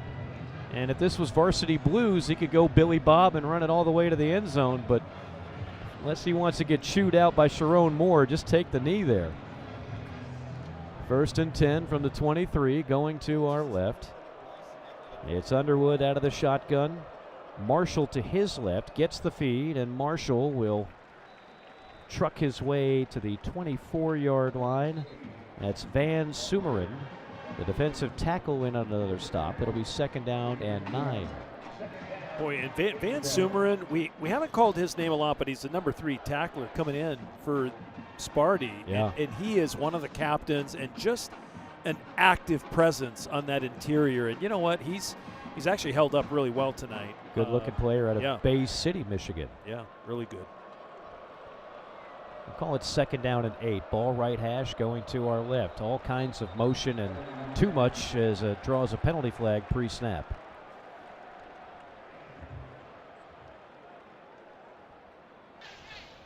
Encroachment. Offense, number 17 lined up in the neutral zone. 5-yard penalty, 2nd down. Yeah, Marlon Klein, the tight end. Mike, I don't know. I haven't heard that penalty Encroachment much. On the offense? Yeah, it's an odd one. I don't know if I've ever heard it termed that way. Here's what I do know. When the big Bredesen was in, he's out now. 3 penalties, 30 yards for Michigan. Sets up a 2nd and 13 from the 19-yard line. Underwood keeps it, avoids one tackler, and then breaks another before he gets back to the original line of scrimmage or right around it. And there's that man again, 91 in green, Van Sumeren on the tackle. Oh, he hammers Bryce Underwood. And Bryce Underwood did a nice job eluding 2 would-be tacklers, and then Van Sumeren came and ate his lunch. And it just puts Michigan behind the chains, 3rd and 12. 5 players substitute in for Michigan State. Likely a nickel look here on a 3rd down and 12 from the 20-yard line of the Wolverines, who go 5 wide, empty backfield. Now motioning in is Jordan Marshall to the left of Underwood. Snap. Handoff Marshall, and Marshall keeps the legs churning to about the 26-yard line, 27, well shy of the marker. Darius Snow the tackle for Michigan State. So now Michigan is 5 of 13 on 3rd down, and they will have to punt the football back to Sparty with a 24-13 lead for Michigan. Ton of time left, 10.5 minutes to go here in East Lansing. Yep, good stop by Michigan State's defense. They, when they've had to rise to the occasion tonight, they just hope to get a good return here. Hollenbeck on the punt. Kelly back to receive it, drifting to his left, and it's going to be short. Bounces at the 40 and goes ahead 1 yard, so it's going to be 1st and 10, Sparty at the 41-yard line. Terrific field position, just a 32-yard punt. Now Michigan State's offense will try to keep the momentum going here with 10:13 to go, and the Wolverines leading at 24-13. You are listening to Elite Media Network, your home for NCAA football. College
45, down the sideline and out of bounds inside the 35-yard line. A huge run for Mekhi Frazier. He had a 49-yarder earlier. He's got 24 more yards here. First down and 10, Sparty at the Michigan 34. Childs, snap, handoff, nothing doing this time. That's going to be a loss on the play for Frazier as he is swallowed up in the backfield by 44, Damon Payne. Second down now, and call it 12, a loss of 2 on the play. Frazier, 14 carries, 109 yards. So we have 2 backs in this game over 100 yards. Spartans and a 3-wide look on 2nd and 12, going left to right, looking up at a 4-man front as Aiden Childs gets the snap. Clean pocket. Childs over the middle to the tight end, caught at the 35 and down to the 30-yard line. That is Jack Velling with his 3rd catch of the night. The tackle by Jimmy Rolder. A gain of 6. Yeah, Rolder's just a good player. Man. Now quickly set up for a 3rd down and 6 from the 30. Childs, shake and bake, goes outside, going to tuck it and run 30. Shake and bake again there at the 28 before he is running into a brick wall of Wolverines. 4, in fact. Stop him 3-4 yards shy of the 24, which is what he needs for the first down. So decision time on 4th and 3. Now, I mean, a field goal doesn't really... well, you got to go for it here. Yeah. And speaking of Rolder, leading tackler for Michigan with 9 tackles. Oh, he's been outstanding. Yeah, he's been that nickel guy with behind that 4-man rush, and kind of works as a spy too. But I think you have to throw it here, Mike. 4th and 3 from the 27, ball right hash. Childs in a 3-wide look. Fakes the handoff, rolls out right, throws in the flat, broken up in the play by Jimmy Rolder. There's that guy again. The senior out of Orland Park, Illinois, makes a brilliant play on defense. Rolder just diagnosed the play. He beat the receiver, the would-be receiver, to the ball. 8:01 to play. Michigan takes over on downs. The Wolverines up 24-13, and we'll take a quick break. This is NCAA football on Elite Media Network. Palm.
Welcome back to Spartan Stadium in East Lansing, Michigan. Our score here, number 25, Michigan 24, Michigan State 13. A couple of scores that are ongoing. Number 3 Texas A&M has now opened up a lead in their game against number 20 LSU. They lead 42-18. That is 28 unanswered points in the second half for Texas A&M. Speaking of Texas A&M, their former quarterback Connor Wegman, who now plays for Houston. Houston surprising everybody this season with a 6-1 record, 3-1 in Big 12 conference play. They lead defending Big 12 champ Arizona State 24-6. The game has now gone final in Toronto. The World Series is now tied at 1 game apiece. The Dodgers beat the Toronto Blue Jays 5-1. Mike and Tom, back to you. All right, Dodger fans. Gee whiz. The biggest excitement all night from Tom Ramsey, his Dodgers, with a win as Michigan trying to bring home some excitement with a win in this great rivalry, which dates back to 1897. It's the 118th installment overall, and Michigan is the winningest college program of all time with 1,017 wins coming into tonight's game. They lead this one 24-13. There's a lot of W's. A lot of dubs. A lot of dubs. Great history. Biggest stadium in all of college football. This one, of course, is played in front of 75,000, but some of the Michigan State fans starting to file out here. Still a lot of time, 7:15 and counting, but it's a 24-13 game. Sparty's got to get a stop here. And on second down, it's Haynes gobbling up a few more along the right side, and now you've got tempers flaring, and 2 flags go up all the way near midfield. You had a Michigan player on the ground. You had 2 Michigan State players standing over him, and I don't know what led up to that, but if it winds up being a penalty on the Spartans, that's a huge, monumental mistake. Yeah, I'm not sure what, it's always the retaliation blow, right? It's you can punch a guy in the face, and then if the ref doesn't see it and the guy who got punched in the face swings back, guess what? After the play, unsportsmanlike conduct, defense number 7 for taunting, his first of the game, 15-yard penalty, first down. Oh, that's man. Joshua You know Eaton. what? Call offsetting, right? I like the offsetting penalties. I mean, myself. He's talking, but I don't see anything excessive. It's a rivalry game. Chances are somebody in white is talking as well. Chances are. Yeah, I mean, pretty high percentage. And that would have been a 3rd down and 3. Instead, you give them a 1st and 10 from midfield. Clock ticking away under 7 minutes to play. Haynes in at tailback. He gets the call, runs it straight up the gut for a couple.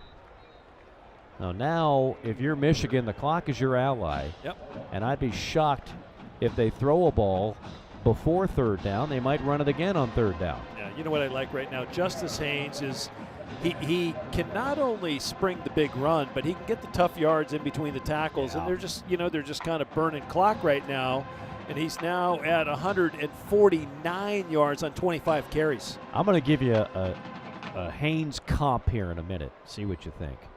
Reminds me of a guy who's now doing quite well in the NFL. Play action. Underwood backing, now harassed and goes down on a sack at the 49-yard line of State. A little bit surprised there they would even call that play. Well, he had Marlon Klein screaming down the hash mark. I don't know why he didn't throw it. Michigan State, they're first. That'll be 3rd down and 8. Timeout. Drum roll, All right, you ready for the comp? Alvin Kamara, who, by the way, was also a Alabama transfer before he went to Tennessee, and now stars with the Saints. About the same build, not the biggest in the world, but incredibly elusive, tough, versatile. I'm just throwing it out there.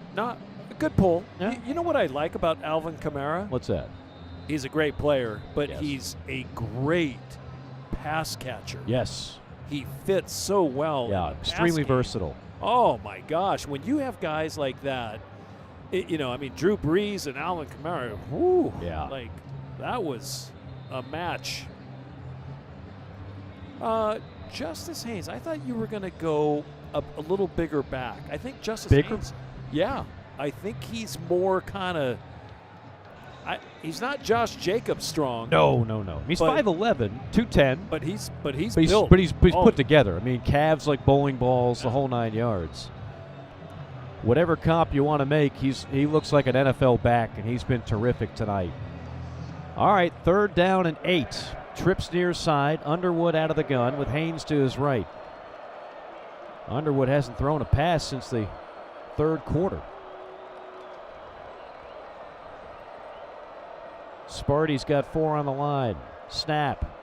Handoff Haynes between the tackles. Pushes the pile past the 45 to the 44. And wait a minute, the ball came out. The ball did come out. The ball came out and Michigan State recovers. Michigan State has it on the turnover. And that will breathe some life into Sparty. Rolling on the field is a fumble recovered by the defense. 1st down. And knocking that out was Wayne Matthews III, number 10 in green, the weak side linebacker. Wow. You know what? What a punishing hit. Number 1. Number 2, I can't believe Justice Haynes fumbled the ball. So much for the Camaro It comp. gets ripped out. Yeah. That's what happened. Yeah, it was a beautiful play. Yep. Beautiful play by Matthews. Yep. And on the recovery Yep. is 41 David Santiago. Our monitor is delayed by about 7 seconds. So when we come back here, we're going to have a hot dog budget and a monitor in real time. I feel it. 1st down and 10 from the 46. Going left to right. Rolling out Childs. Throwing complete on a corner route. Caught at the 38. 1st and 10 Sparty. Nick Marsh, great catch. 16 yards. By far and away the top target is Nick Marsh, number 6 in green. Childs quickly rolls out to his right. Looking downfield. Caught and dropped. It was in the hands of Amari Kelly, and Kelly did not hold on. Might have been jarred loose there. Stops the clock at 5:26. It'll be 2nd and 10. Oh, you know, Kelly comes out of a deep comeback route, Mike, right along the sidelines, and that's when you have to you just have to take one more jab step on the defender and create the separation and come back to the football and come back with strong hands and make that catch. Help your quarterback, right? 2nd down and 10 from the 38. Snap. Little end around and lasso down to the 32-yard line. That's Tal Tolliver, and that's another tackle for Ernest Hausman, the all Big Ten linebacker, after a gain of 6. Boy, Hausman made a nice play down the line. 3rd and 4 from the 32. Ball right hash, going left to right. Childs directing traffic. Tal Tolliver behind him. Pistol look. Tal Tolliver gets it, weaves his way past the 30 and down to the 29-yard line. It's going to be 4th and a yard. 4th down of the yard. And this is your ball game right here. You got to have it if you're Michigan State. They snap it. Childs is gobbled up in the backfield. No forward progress.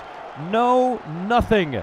Derek Moore, the all-conference linebacker, number 8, devoured him behind the line of scrimmage. And it's going to be 1st and 10 Michigan, and they are 4:37 away from holding on to the Paul Bunyan Trophy. They kind of rushed to the line to snap it. You really didn't need to rush it there, right? They tried to catch Michigan, I guess, by surprise, and I don't think any of the 11 defenders were surprised. No. In fact, they ended up in Michigan State's backfield. I mean, to me, on a play that important, it just seems to me that you want to make sure you got everything you want pre-snap. And got everything. Yeah. I mean, there was no substitutions. Michigan was ready for the play, obviously. Everybody in the stadium knows it's 4-down territory. Now the fans will really file out. As Michigan, with a 24-13 lead, can start bleeding clock here. On 1st down, handoff. And behind the right side of that offensive line is Jordan Marshall, with a gain of 5. Stations, let's pause 10 down the line for identification. Charge timeout. You're listening Michigan State, to NCAA football second. on Elite Media Network.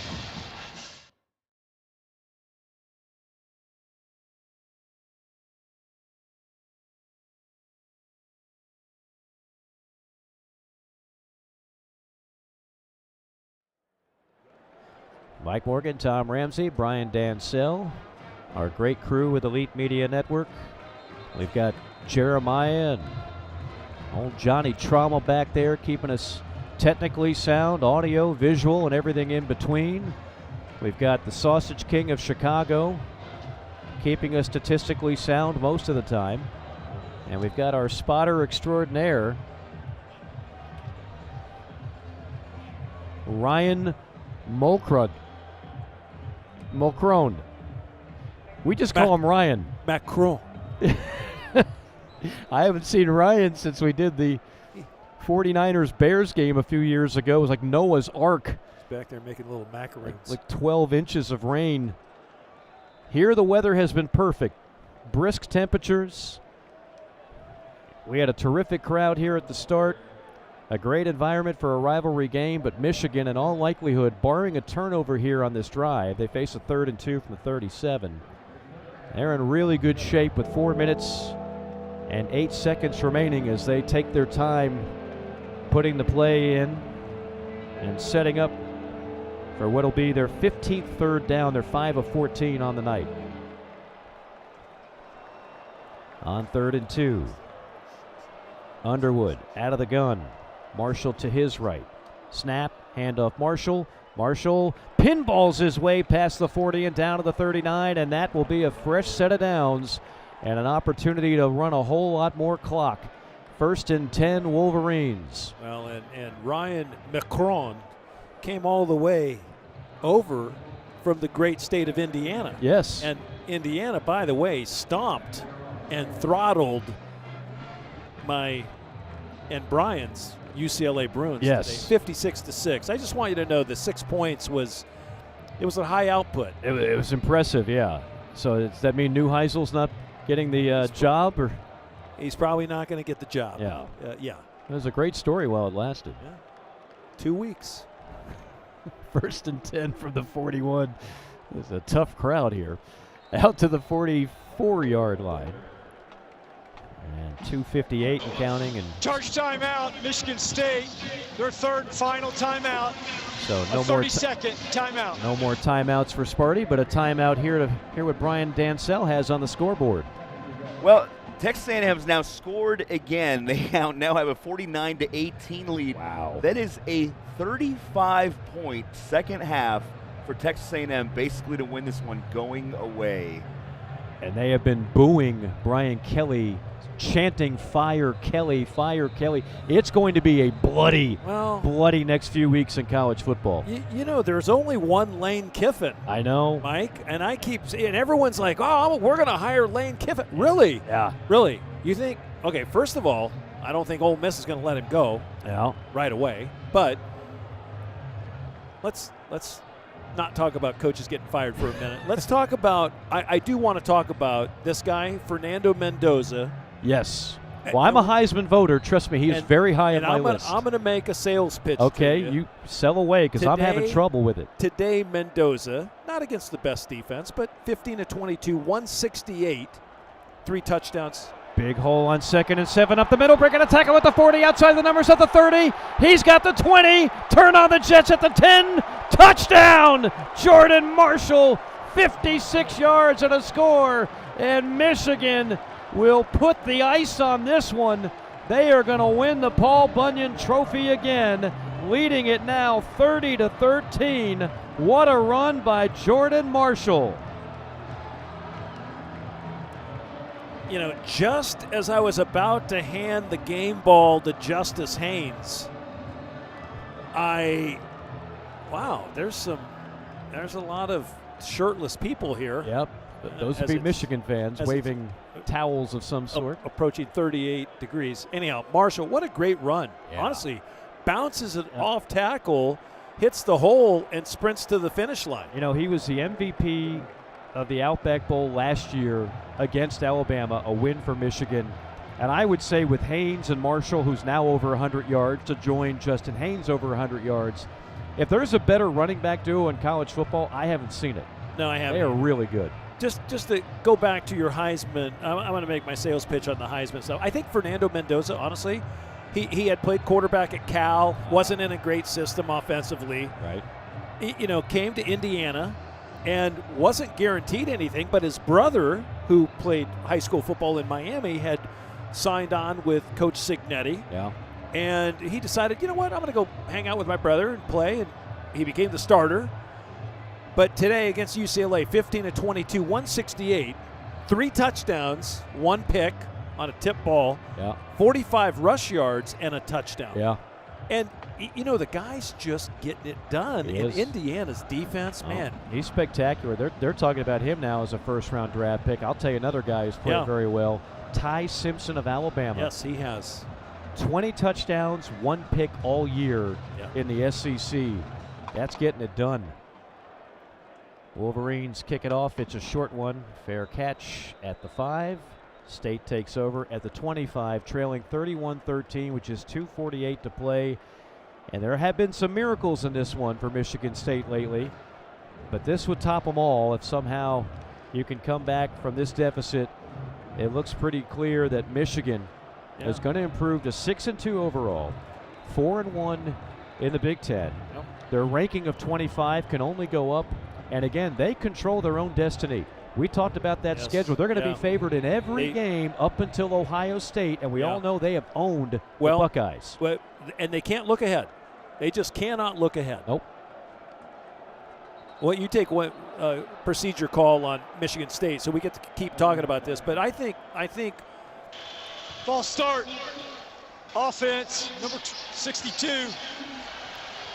72. 5-yard penalty. First down. When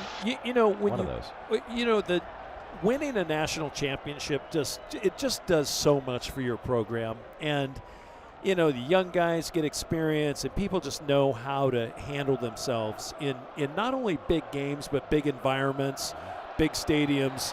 Michigan State, another penalty, but I do want to go back. I want to complicate. 12 penalty on Sparty. Oh, for over 100 yards.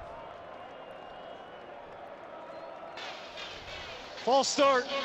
Offense, number 58. 5-yard penalty. First down. I do want to complicate your bingo card on, Please on do. the Heisman roster. Haynes King, Georgia Tech. If they keep winning, absolutely. How about Vandy? Diego Pavia. Yeah. I mean, they won again today when a lot of people thought they wouldn't against Missouri. I mean, listen, I'm kind of the quarterback whisperer here, Mike.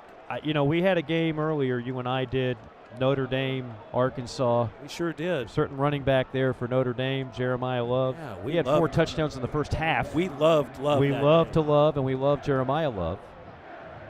So as a Heisman voter, this could be one of the hardest ballots I have filled out, and I've done the honors since 2007, going back to Tim Tebow. And a lot of them have been pretty obvious. This one might not be so obvious as State completes the pass to the 32. That'll be shy by about 3 yards. It's Amari Kelly on the catch for 17 yards. 2:11 to go. I even heard Julian Sands' name, the quarterback at Ohio State. I don't think he's really in that conversation with those other players we mentioned. I don't think that's crazy. I mean, look, if they keep winning and he balls out against this Michigan defense and then wins the Big Ten champion, I mean, he's got a chance. Personal foul, roughing the passer, defense number 1, 15-yard penalty, first down.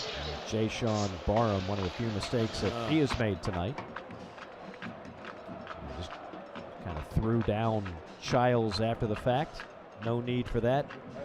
With a 31-13 lead. I'm sorry, that's actually Milivojevic, I beg your pardon, is the redshirt freshman backup quarterback. Aiden Childs' night is done. Milivojevic out of St. Francis High School in Naperville, Illinois. Milivojevic with all kinds of time, looking downfield, rolling out right, and will step out of bounds at the 47-yard line, and that'll bring us to the 2-minute timeout 1:58 to be exact. Michigan in control of this one. This is a 2-minute timeout at 1:58. 31-13. Hail to the victors. More action from the field up next. You're listening to Elite Media Network, your home for NCAA football.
Well, as Michigan can sense a victory leading at 31-13 with 1:58, straight ahead from where we stand, which is right on the goal line, there are a group of Michigan fans in the corner, all shirtless, waving their shirts as Michigan just racked up another sack. That'll please the shirtless Wolverine contingent. This is a trend that started weeks ago in Stillwater, right? With Oklahoma State. Oh, those are Michigan State fans? Michigan State fans are celebrating down 31-13. Well, you got to celebrate something. Okay, so I stand corrected because there are some Michigan fans here, quite a few as a matter of fact. In fact, most of the crowd left is maize and blue. So those are Michigan State students, I presume, that if nothing else, they're going to lose the rivalry, but they're going to win the battle of perseverance as the temperatures are in the 30s and they are shirtless and waving their shirts as Michigan racked up another sack with a penalty flag on the field. This has become true garbage time. Derek Moore just picked up the sack on the backup quarterback for the Spartans, Milivojevic. Holding, defense, number 2, 10-yard penalty, first down. So the the shirtless, shirt-waving Spartan fans going out with a bang for the final minute and 9 seconds. Their Spartans are going to lose this one 31-13, but again, they are still going strong here.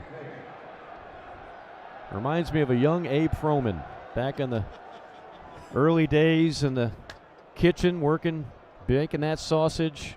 So much exuberance. Pass over the middle, caught at the 45 and going backwards to midfield.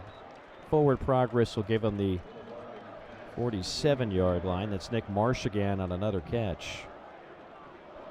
4 yards.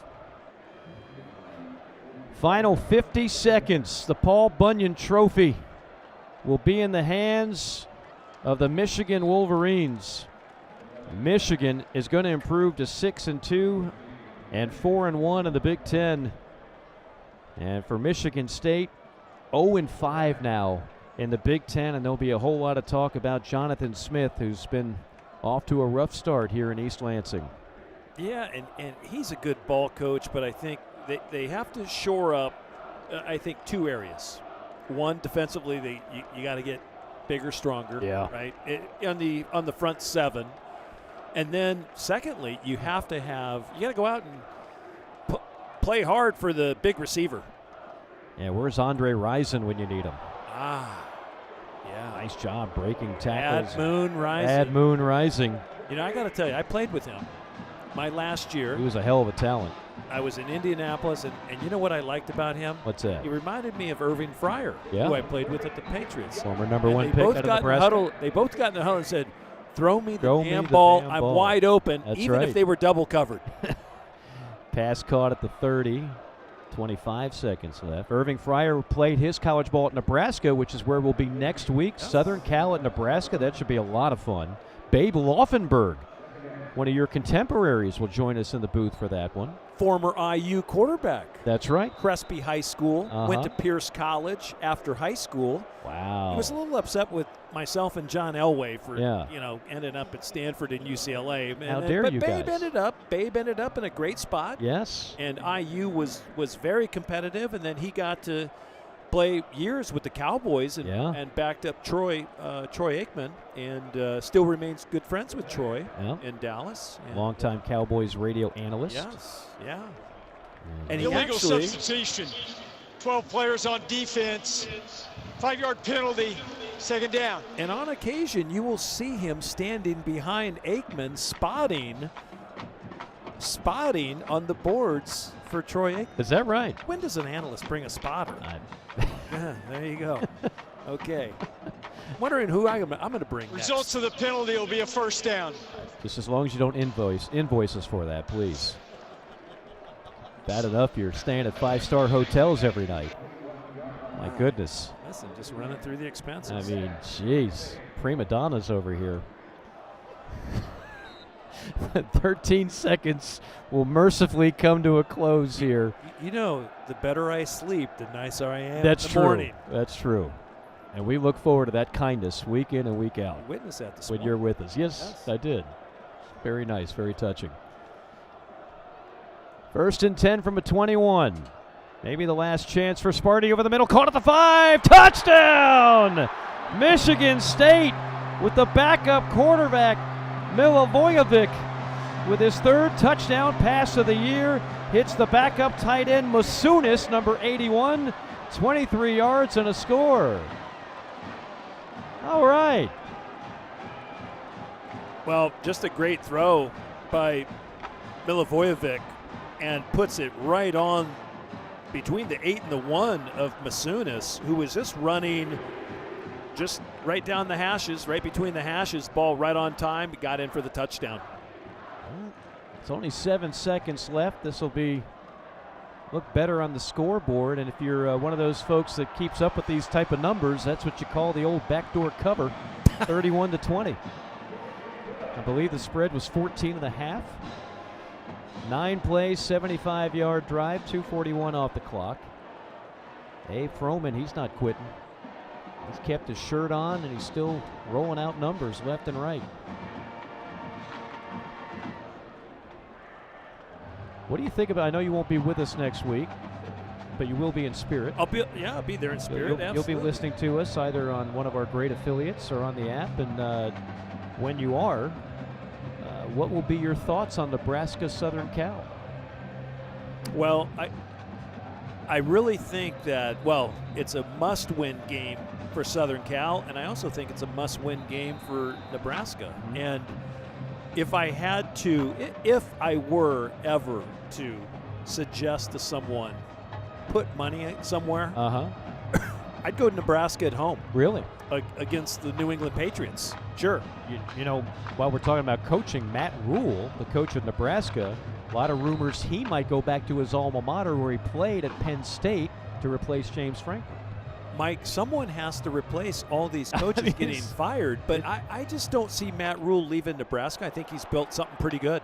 Onside kick covered by Michigan, and they will take one knee with 5 seconds left before this one is over. But you do bring up something. It's his alma mater. He met his wife there. Does it resonate? Does he want to go back? Do they have family? I'm sure all of the above. More importantly, it's probably going to be $100 million plus. Well, I mean, I think he's building something special in Lincoln. I really do. And they have a lot of money, too. Everybody in the Big Ten's got a ton of money. Just ask Indiana, who somehow forked out $93 million to keep their coach. Where would you rather be is what it comes down to. You saw James Franklin just got fired winning a lot of ball games. You could stay in Lincoln, and he might be the prodigal son because the last 3, 4, 5 coaches have not worked in Nebraska. So I don't know. I think that's going to be a tough call. Victory formation for Michigan. And the knee is taken, and the game is won by the Wolverines. The Paul Bunyan Trophy. Oh, a triple backflip by the Michigan backfield, including their star freshman quarterback, Bryce Underwood. Michigan, hail to the victors. The Wolverines win it over in-state rival Michigan State by a final score of 31-20 before 75,000 fans here in East Lansing. What a ball game. Michigan's defense really the story. The scoreboard not indicative of how dominating Michigan's defense was against Sparty's offense. No, it's just it is hard to kind of the first half was kind of ugly football, quite frankly. And I think both teams made some adjustments at halftime. I thought Michigan for the better. Yeah. Let's get back to our DNA. Let's run the football. And Mike, they did run the football in the second half. They ended up I just had it up, and you can hold that thought because we're going to have our player of the game that might come from that backfield that you're talking about. I think they will. When we return with our Elite Media player of the game. Also, Brian Dancel's got a whole lot of scores and stats for you as well. You're listening to Elite Media Network, your home for NCAA football.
duo in the backfield, which is our first ever combined duo Elite Media Player of the game. Justice Haynes and Jordan Marshall, both over 100 yards, both spectacular tonight. Well, you know, Mike, here's what happened. And the reason both are getting a game ball and player of the game, Michigan had 78 yards rushing between those two players in the first half. The second half, they exploded for 184 yards rushing combined. They finished the evening with 276 yards rushing the ball, and they just dominated the front seven of Michigan State. And so Justice Haynes, great game by him. Jordan Marshall with a big breakaway run and really kind of the backbreaker on a 56-yard run off tackle that he turned into a long touchdown. Those two players were very good. You know, and listen, Bryce Underwood did well. He's a little erratic at times, but he's also 18 years old. He might be erratic some days. He was 8 of 17, 86 yards. Yeah. But he did have a rushing touchdown as well. There's very few teams in college football that could win a game when your starting quarterback throws for under 100. Yeah. Michigan is one of the few, right? Yep. Because they've got one of the best rushing offenses easily in the country, and they're still salty on defense, and that's in their DNA. That goes back to Harbaugh. There's not a whole lot of secret in their sauce. That's what they do. You either stop it or you don't. Michigan State did their best to stop it for the first half, like you mentioned, but over 4 quarters could not do it. Yeah, you know, sometimes the Philadelphia Eagles win ugly. Yeah. Michigan can win ugly, but they also control their own destiny, as we talked about tonight. And, you know, guess what you have to do? You have to run the football, and you have to play great defense, and they did that tonight. Tom Ramsey, always been a pleasure working with you this season. I hope it's not the last one. It might be for this year. Well, but you're I'll certainly see you at the welcome back. banquet. We'll see you at the banquet. That's right. You and Carrot Top and a host of many celebrities and, of course, our great staff, of which part of that is Brian Dansell, and he's going to keep you entertained for the rest of this post-game show when we come back. Again, the final score, Michigan 31, Michigan State 20. The Paul Bunyan Trophy will stay in Ann Arbor. Back with more from the Elite Media Network studios in just a moment. This is NCAA Football on Elite Media Network.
Michigan. Number 25, Michigan gets the win in the 118th meeting with their in-state rival Michigan State by the score of 31-20. Let's take a look at a couple of scores that did go on around the country today. Number 8, Ole Miss gets a huge win over number 13, Oklahoma in Norman by the score of 34-26. Number 18, South Florida loses to Memphis, their first loss of the season, 34-31, excuse me. The number 2 team in the land, Indiana, beats UCLA 56-6 in that game. Quarterback Fernando Mendoza for the Hoosiers had 4 total touchdowns, 3 passing and 1 rushing. Also in the Big Ten, number 23, Illinois goes down to Washington in Seattle by the score of 42-25. A couple of notable scores in the Big 12. Number 21, Cincinnati beats Baylor at home 41-20. They now move to 5-0 in conference and 7-1 overall on the season. Leading the Big 12 at this stage, number 11, BYU gets a huge win in Ames over Iowa State 41-27. BYU moves to 5-0 in conference and 8-0 on the season. Now to the SEC. Number 15, Missouri loses to number 10, Vanderbilt by the score of 17-10. Number 4, Alabama goes on the road to South Carolina and gets a win 29-22. Number 22, Texas was in trouble early at Mississippi State. They end up going to overtime and getting the win there 45-38. During our game in the SEC, number 3, Texas A&M went to the half down 18-14. They end up getting a win 49-25 over number 20 LSU. They end up scoring 35 points in the second half to pull away in that game. Also, it looked like Oregon was in a little bit of trouble hosting Wisconsin in Eugene. Number 6 Oregon ends up getting the win there, 21-7. As we take a look at our game, Michigan wins this one 31-20. There were a couple of stats that kind of stood out. Both quarterbacks, believe it or not, both starting quarterbacks, Bryce Underwood and Aiden Childs, combined for 45 passes total. In fact, Bryce Underwood was 8 for 17 for 86 yards. As you heard Mike Morgan and Tom Ramsey give you your players of the game, Justice Haynes and Marshall, they combined for 262 yards combined and 3 touchdowns for the Wolverines as they end up winning this one going away. Basically, once we got to 24-7 after Justice Haynes' second touchdown in the second half, this one was basically a done deal. And again, the final score ends up being 31-20. We'd like to thank our crew for today. Our spotter, Ryan Mulcrone, our statistician, the Sausage King of Chicago, Abe Froman, our engineers, John Trauma and Jeremiah Bruckhart. The executive producer and host of Elite Media Network is Brian Dansell, and the CEO of Elite Media Network is Dean Douglas. Don't forget, there's plenty of great NCAA football action coming up throughout the rest of the season. For our updated schedule, go to EliteMediaNetwork.com. Now, next Saturday, we stay in the Big Ten for more action. We head to Lincoln, Nebraska for that showdown with them and the USC Trojans. We'll get you started with the pregame show beginning at 7:30 Eastern right here on Elite Media Network. Once again, our final score, number 25, Michigan 31, Michigan State 20. Now, for Mike Morgan and Tom Ramsey, I'm Brian Dansell. You've been listening to NCAA Football on Elite Media Network.